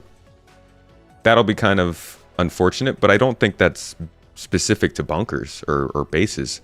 That goes for ships, weapons, your skill in the game, your ability to loot. People who join into this game when it finally does release are going to be at a huge disadvantage. But it also depends on what the goal of everyone is. You know, if you wanted to start an org, that might be a little bit more difficult. But maybe you wanted to just be in an org, you won't necessarily lose out. Just because someone has a bigger ship doesn't mean they automatically have an advantage. No, but I get the org. I get the org angle. That's probably one standout thing that I don't think you're going to be able to win with. You know, if you want to start Star Citizen and start an org and get it big, that's one thing. If you wanted to start an org with like a group of friends, that shouldn't be too difficult. When they're talking about crafting, they said you could modify blueprints and materials that would change properties. I see.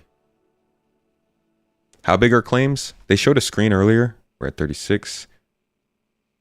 Not sure how exact this is. No, it doesn't say a distance here. 22 kilometers maybe? I don't know. I forgot how big the claims are.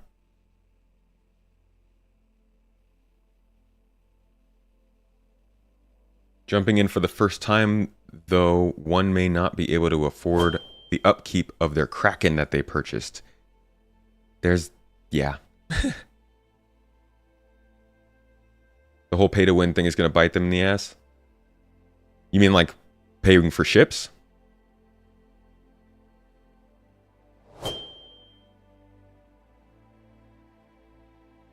People who start Escape from Tarkov at release are going to get destroyed same way here.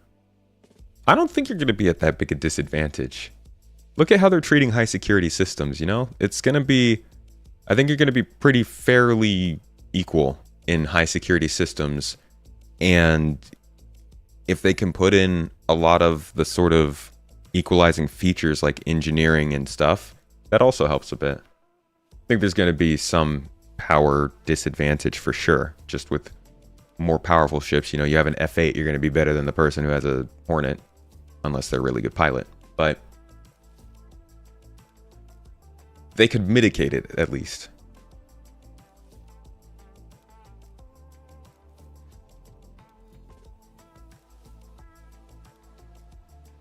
Money going to be physicalized? There's probably going to be something for it to represent it.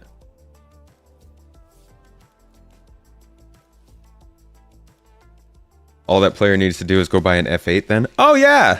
Just go purchase the most powerful dogfighter. Alright, where were we? Did I jump ahead? We were at 36 minutes, right? Boop. Yeah, there we were. There's also upgrade paths for making them more efficient or resilient. Power generators. So with different types of power generators, there'll be some that are more cost-effective as well as effective in different areas. Solar panels will not always work in darkness. Fuel generators will need to be filled up every now and then batteries to store excess power. Then you've got producers. So things that will require the players to combine different resources to produce new items. Big pharma. And then you've got defense. He just like really bounced over that slide. Wow. Okay. Refineries we've seen for sure, but those aren't in this style.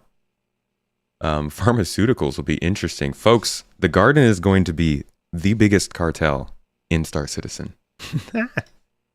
So things that will require the players to combine different resources to produce new items. And then you've got defense. So anti-air, anti-personnel, and then shield generators. And then the big one. We start development Q1. So now, I'd like to be very clear here. Colonialism Outpost started development in Q3 of 2020.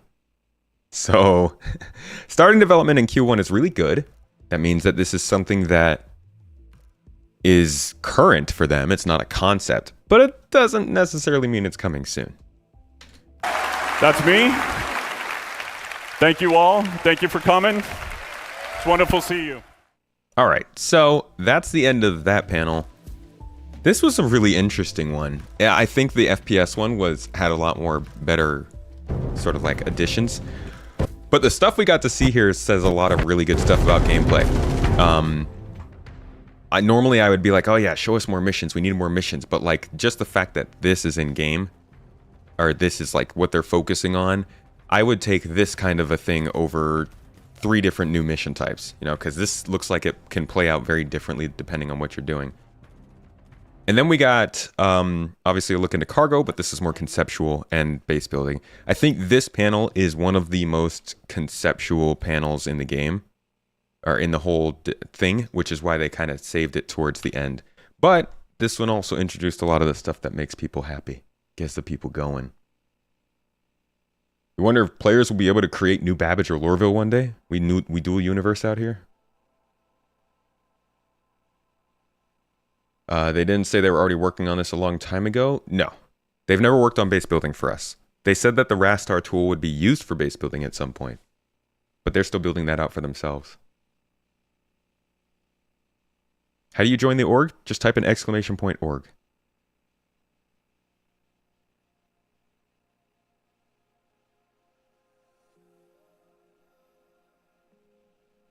They also don't have as many resources going towards squadrons, so hopefully development will speed up. Hopefully.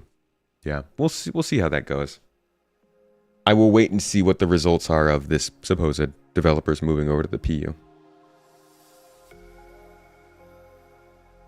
Daymar is around 17 square miles. Not everyone is going to want to claim. You suspect things won't end up that crowded. Oh, 17 million square miles.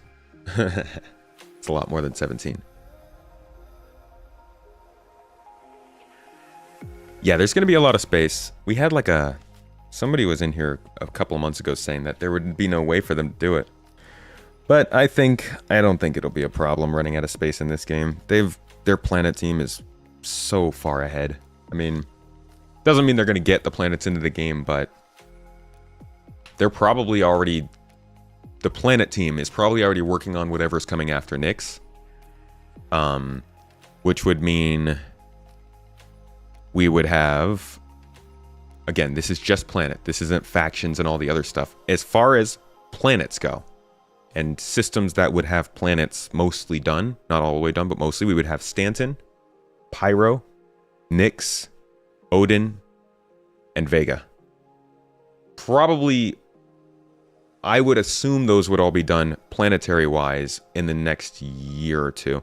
They might have like their own specific little features, kind of like Pyro has some of like these big geological features. Those things might not be done, but the planet team themselves is super. They're very, very good at what they do. So I wouldn't be surprised if we had 5 or 6 systems done as far as planetary art goes. Then there's a lot more stuff you have to add. But that's kind of what these guys are working on. All of these sort of locations are what's going to fill in those planets and make them less empty. And these sorts of raids are what's going to make those locations have more activity. So it's kind of coming together. And this Star Citizen, or this CitizenCon, feels like a very clear message. Hey, we're working on actual game stuff now. Tiers, factions, archetypes, different varieties of the same things we've made, polishing up UI, all that kind of stuff feels less like, hey, we're prototyping in alpha, and more like, hey, we're building the game, actual alpha. Also, did you guys notice the tractor beam up here on the Cutlass? I just got it. That's exciting. It would be cool if Operation Pitchfork was still a thing. I hope it is. Sad we didn't see anything on building interiors. Yeah. Yeah, that was a little bit interesting. That was on my list of things, too. Find it interesting that they didn't mention being able to buy or rent apartments and condos in cities. Not here, yeah. I guess they want to get a little further with building interiors before they bring it back up. Operation Pitchfork was like geared as sort of a kind of overarching player event where we would push into Vandal territory, I believe. and just kind of get into like a mini war between the players and the Vandul. And, it would be like, you would have to deal with, players would be repairing, we would be supplying, we'd be fighting, we'd be running capital ships and dogfighters, and it would just be like a giant war. I don't know if that's going to happen, though. As much as this sitcon was awesome, there was a lot of things I missed. Yeah. They saved some stuff for later still. Can't give away all your secrets, right? Then we'd be bored until next citizencon. Interiors were shown over the summer in ISC.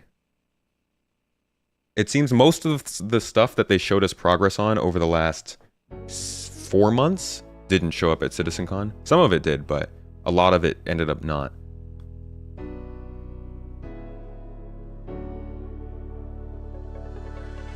What system is Operation Pitchfork in? I don't know. Orion? Armitage?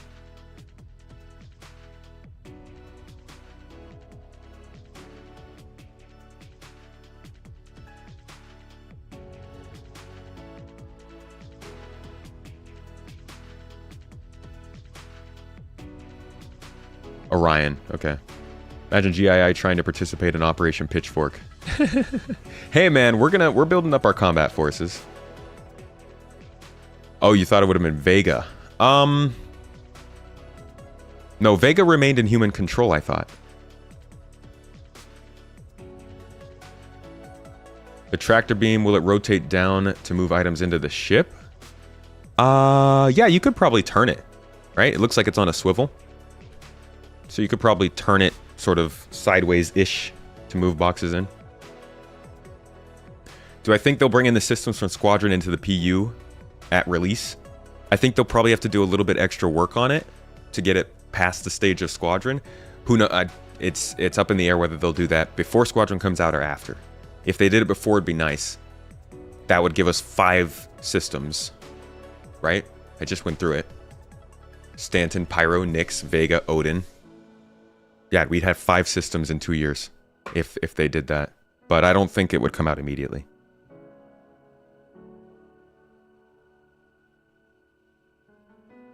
I'm gonna let you guys watch this real quick. This video of the raid again. See if you find any more details. And I will be right back. Enjoy. Of a raid.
Again, that cutlass should have been busted.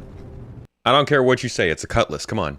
Take that many shots, you're at least going to lose your hangar door or something. Nyx isn't finished for Squadron 42. No, it is not. But Nyx is... I was not saying Nyx is in Squadron. Nyx is just probably going to be the next system since they've got Delamar.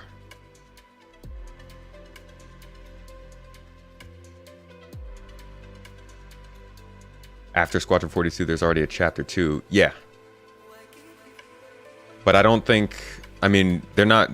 The team that builds Squadron 42 Chapter 2 is going to be so much smaller than the team that built Chapter 1, right?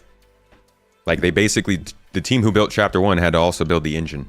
So the team who built Chapter 2 is just building a new game.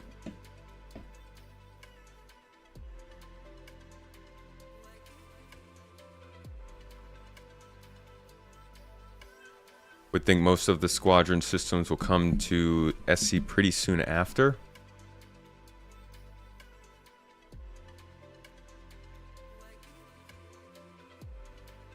I will probably get an idea of how far apart the two branches are by, you know, how quickly we start to get these features they've shown us. Honestly, those features, the FPS panel was so good. That was such a good one. Anyways, I'm going to wrap this one up on YouTube at least. I'm sure we figured that out. What's the song in the background? It is called Gloom by Embrace. You think they'll first bring SC up to a certain state before they release Squadron Episode 2? Definitely. Squadron Episode 2 is years away. Let's just try and get Episode 1 in there first, yeah? Please?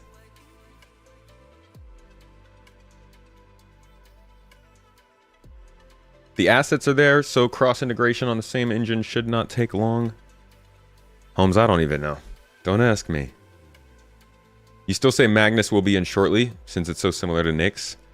Yeah, but Magnus has a massive landing zone compared to Nyx. Nyx just has Levski, which, like, they've built out a lot of that. Magnus, they're going to have to build the entire headquarters for Drake. And then all of, like, the infrastructure around that. Did I watch the French interview of Benoit? I watched the translation of it. Inner thought and interaction stuff is probably... If there was one panel that I wanted to see stuff in the game the quickest, it would probably be the FPS one. That stuff is huge. That and the UI and mapping stuff are both obvious additions, in my opinion. Copy-paste Lorville and paint it black and red. Just throw a bunch of mud all over it. Think about having a Carrack as your base of operations above the atmosphere. We did that. We tried to replicate something like that in the game. It was fun. Only one landing zone, and don't fool yourself, Drake's area will look old Lorville. True, but Nyx is only one landing zone too. And it's smaller. And there would be less infrastructure because Nyx isn't a business that's shipping things out. That would need more underground facilities and space stations and checkpoints to make it make sense. I think it's a much more empty station system.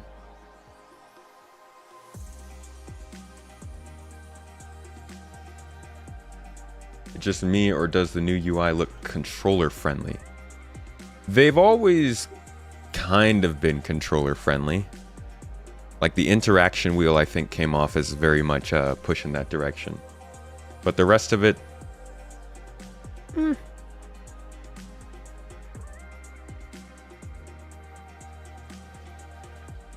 Nyx might need asteroid facilities. Yeah. Which, surprisingly, they didn't touch on here. That's really weird.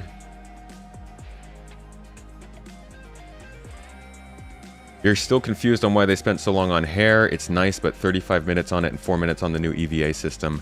Well, we got the EVA system update last year. So they're probably splitting that, considering that they have already updated us on it. The hair stuff, though, has been in the works since 2018, and it was a really, really big deal for players, considering how long it's been, how much we've been asking for it. So they focused on it a bit more. They probably could have done it shorter, but since they've never done an update on hair, and like something like EVA did get an update just last year, that might explain the time discrepancy.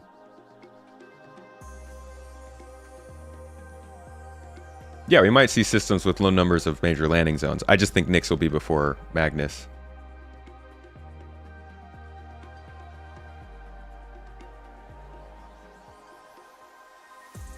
Hair is on the engine side of things.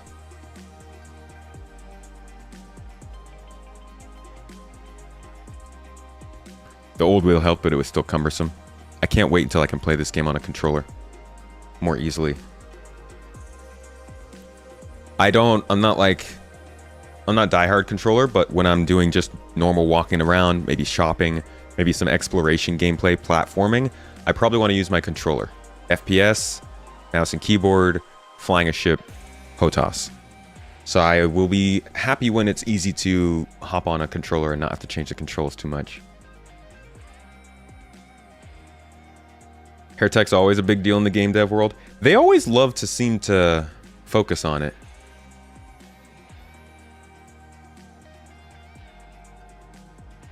I think they're going to stick to the idea of weapons, shield difference, to great causes, negation of damage. Yes.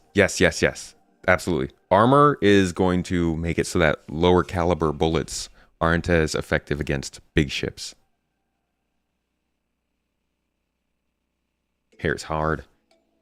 Hair's hard.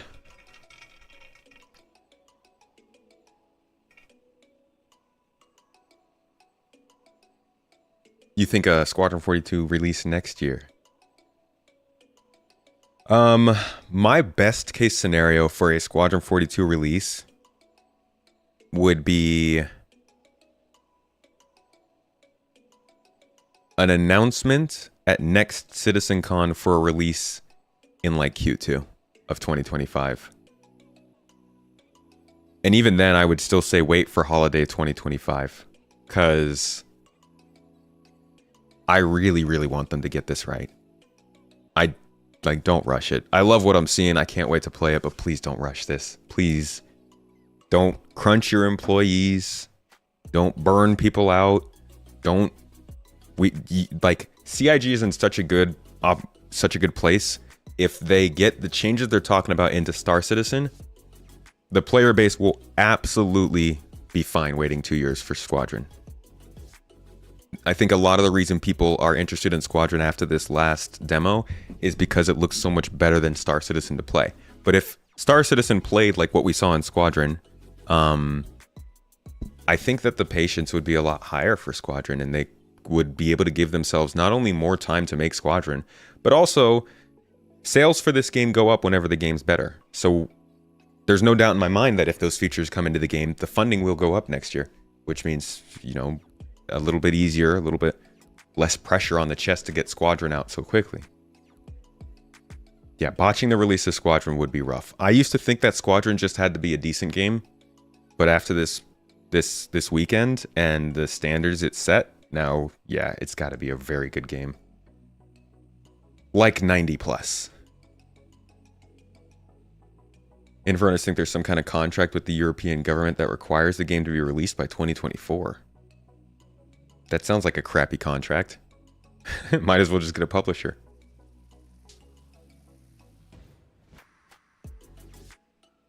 Idris will be released with Squadron 42, and that the Idris will be released in 12 months. Yeah. That's one of those slip-ups that I'm probably going to try and forget. If you make changes and grind on it for years, people will leave because they simply do the same mistakes. If you make changes, I'm not suggesting they make changes, just that the systems get set in place for the game.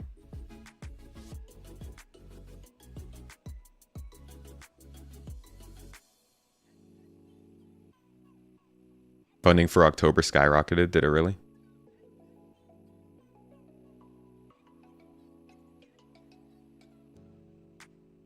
CR told Morph that they have a very clear roadmap and release date, which they are committed. I mean, should we really talk about roadmaps?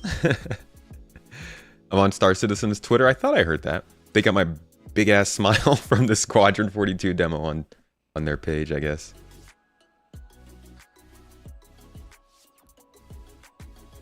Right.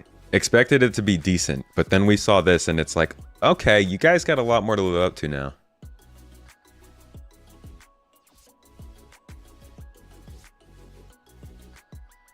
If they could somehow pull off everything they showed by Invictus 25, you think anyone will actually be satisfied? Wait, if they can pull off what they showed here by Invictus of 25, yeah, I think people will be satisfied. Yeah, if we get Squadron by then, that's pretty solid.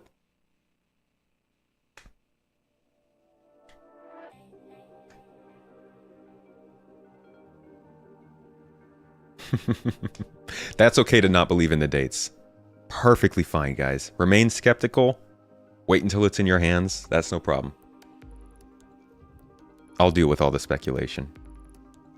Did I think the Idris P will get its S7 nose turret mount? They seem to want to keep the S7 and below weapons to be ineffective on large capital ships. It's a turret mount? I thought it was a railgun. Is that on the M? I have no idea what they would do there.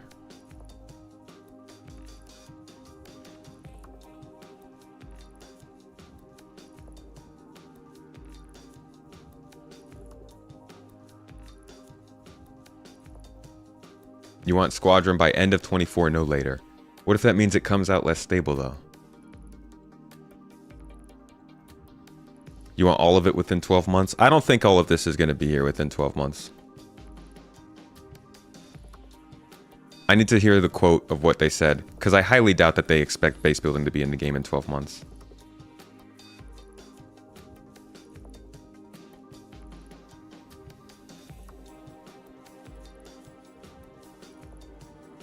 Will FOIP work with the new faces? Oh, they're probably on the same... whatchamacallit thingy. The skeleton. The P no longer has the S7 and the K has a missile turret. Alright. But they promised... Mom... I mean, they never take it as a promise. Unless they literally say, we promise! Never take it as a promise. And even if they do say we promise, don't take it as a promise. You pretty sure they said everything except base building within 12 months? Yeah, see, I need to hear the exact words. Because they'll slip in a word or two. They'll say, and we would really hope to have everything here within 12 months or so. Then it's like, well, okay, you hope and it's or so what does it actually mean? You leave in those little cop-outs, right? Not cop-outs, but like you leave in the ways out. CYA. Always CYA. I bet they count starting base dev within 12 months as a promise being fulfilled. I don't think they'd make a promise on base building. That would be very dumb.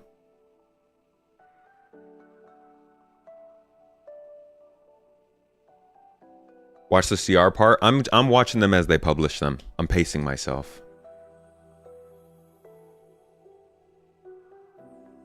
We aim. Or so. We speculate. The stars might align. My firstborn said,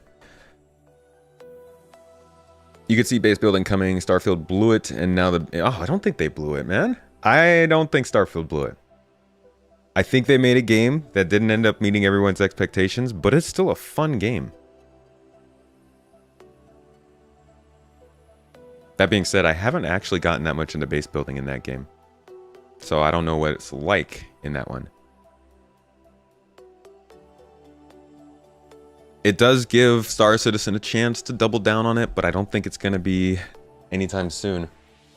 I'm not going to make a dedicated video for each panel. I'm going to make a couple different videos that are more based around kind of the idea of citizencon, like what they accomplished. The first one's going to be just an explainer about Squadron 42.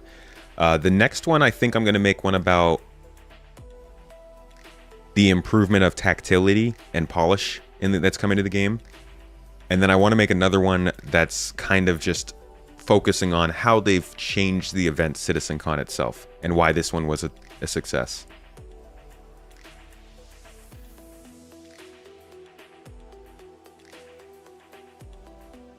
You know, Citizen Scott, they do that. Chris will do that. He'll be like, I'm not going to give you any dates because you guys don't like that. And then the next day he'll be like, okay, but just one date.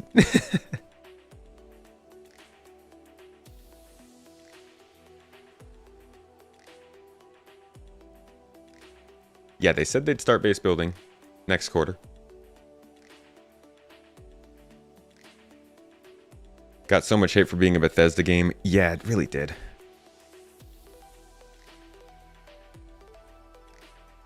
They threatened him before the speech. There's like several Citizen Cons where he... Whoa. Are those roads? Can you all see that on the screen? Can I zoom into this? Oh no, that doesn't work at all. You cannot zoom in on a YouTube video. Wait, y'all, you see this right here? These lines? Those look like roads. Might be rivers. They're very straight rivers. Definitely, maybe canals. Some kind of network, though. I didn't notice that before.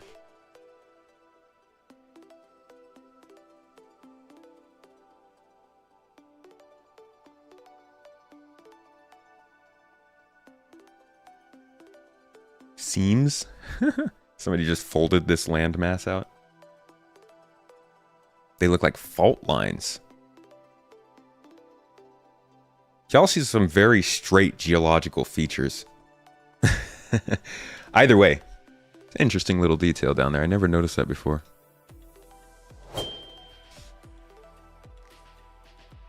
Think they're the canyons we see in the gameplay? Perhaps, yeah.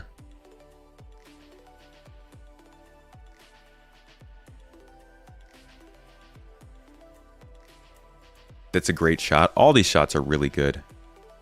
And yeah, like these environments that they've created are unreal. The amount of movement in them, they're like dynamic. It's just so much is going on. They're able to get so much happening on screen to make it feel like it's not just like a static environment.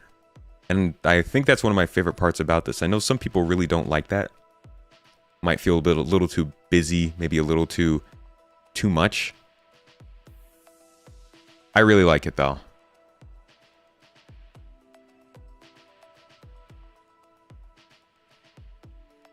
Yeah, those could have been artist built. I mean, that was Squadron 42. Those are probably just hand-placed assets if they are roads. How much difference do I really expect from all the squadron teams helping with PU? If they actually are, if they're actually moving a lot of squadron devs over to the PU, let's say they're moving 400 devs from Squadron 42 to the Persistent Universe, we don't know how many people they already had working on the PU. If they had 80 working and they're about to add 400, that would be crazy. But if there were already 200 working and they're about to add 300, it would at least double. I'm thinking they're adding more to the PU team than are already working. So speeds may double, but it probably takes some time for that to catch up, right? You got to get the teams integrated. The teams need to learn each other's workflows, get associated with each other. I'm guessing there's a little lag there, but I do think that no matter what, there will be some level of speed up, especially because the engine is maturing. Just cool to see that you were all about SC and then saw the progress in 42. Could be the next Last of Us for you. I always say, and people kind of, a lot of people say, it's going to be, I'm thinking kind of, kind of like a Naughty Dog meets, what's the name of that company? Naughty Dog meets Guerrilla Games, I'm feeling. In space. Naughty Dog meets Guerrilla Games meets FDev. So a mixture of Elite Dangerous, Killzone, and Last of Us. It seems like a cinematic kind of gameplay focused, heavy story focused game.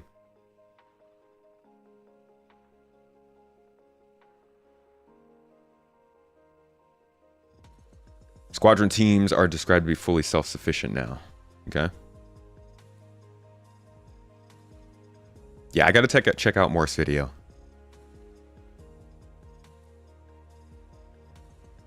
They said they're talking about moving people over, Harley Quinn. It's been confirmed at CitizenCon.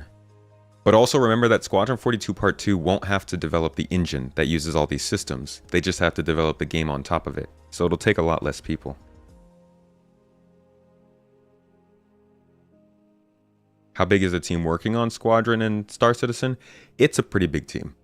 For a single game studio, it's a very large team. For a game studio in general, it's a pretty large team, about 1,200 people at this point. Now, that's not to say that that's not to say that it is bloated. if you look at a company like Epic, who works on their own game engine, or Unity, who works on their own game engine, generally they have a lot more employees than normal game studios. It's not to say that this is on the same level as Epic, but because they're working so heavily on a game engine as well as the two games, it makes sense for them to have more people than you might find at an average studio.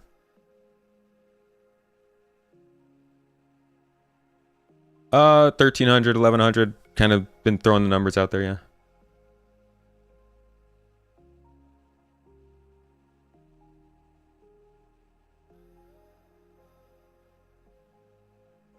This CitizenCon made Morph feel a lot better about where the game is.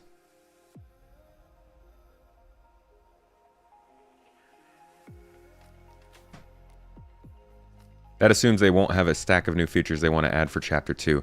Even if they do, rendering engine, ray tracing, simple interaction system, AI modeling, animations, props, cloth tech, hair tech, all of that stuff doesn't need to be developed again.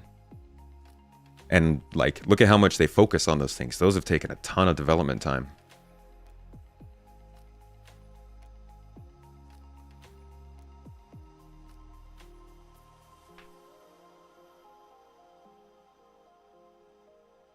Watch on YouTube the video Wing Commander intro opening credits. Is it the orchestral scene that they replicated for the demo or for CitizenCon?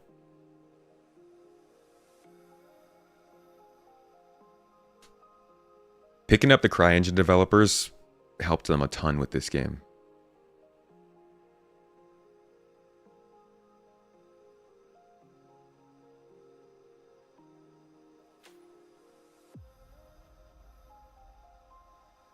You were pretty pessimistic about SC since 3.18, and you've backed since the beginning. This CitizenCon gave you some renewed hope. Well, hopefully we see more of this stuff enter the game soon to continue that hope. Pretty pessimistic about SC since... Oh, I just read that. Yeah, we got a giveaway going on, guys. A1 Spirit. In fact, this is a good place for me to wrap things up. The A1 Spirit is being given away here on the channel. It's a good ship. Nice ship. I loved flying it, but it's going to be in somebody else's hangar pretty soon. So make sure you enter that. Folks on Twitch, you have the ability to enter with a couple extra little things you can do there.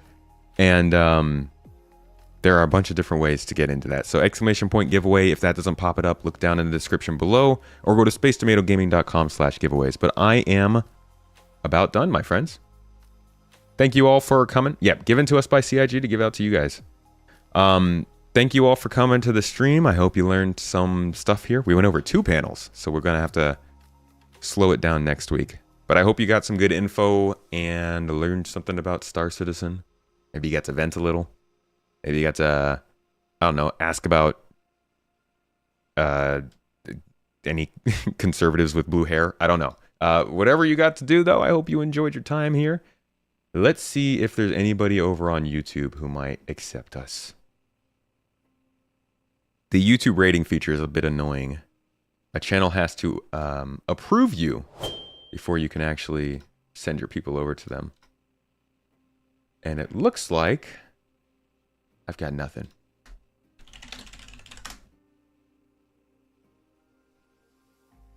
No, I've got nothing. For some reason, it pops up Dr. Lupo playing Tarkov. That's not Star Citizen, Yuto.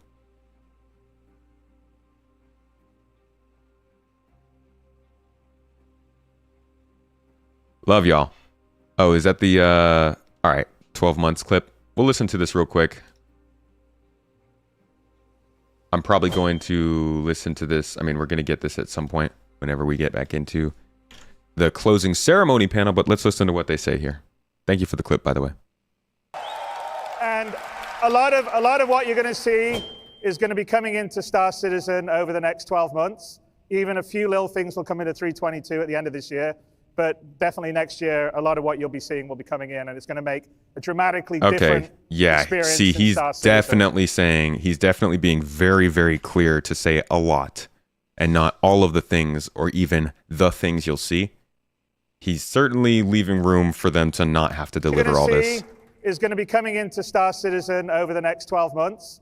Even a few little things will come into 3.22 at the end of this year, but definitely next year, a lot of what you'll be seeing will be coming in, and it's going to make a dramatically different experience in Star Citizen. Keyword. Super keyword. A lot of what you'll see. So definitely not everything. But at least a lot. I mean, if they gave even half the stuff they showed, game's going to be a lot different. So, yeah. That's it, guys. Appreciate y'all being here. Let's see who we go see on Twitch. Whose day are we going to go ruin?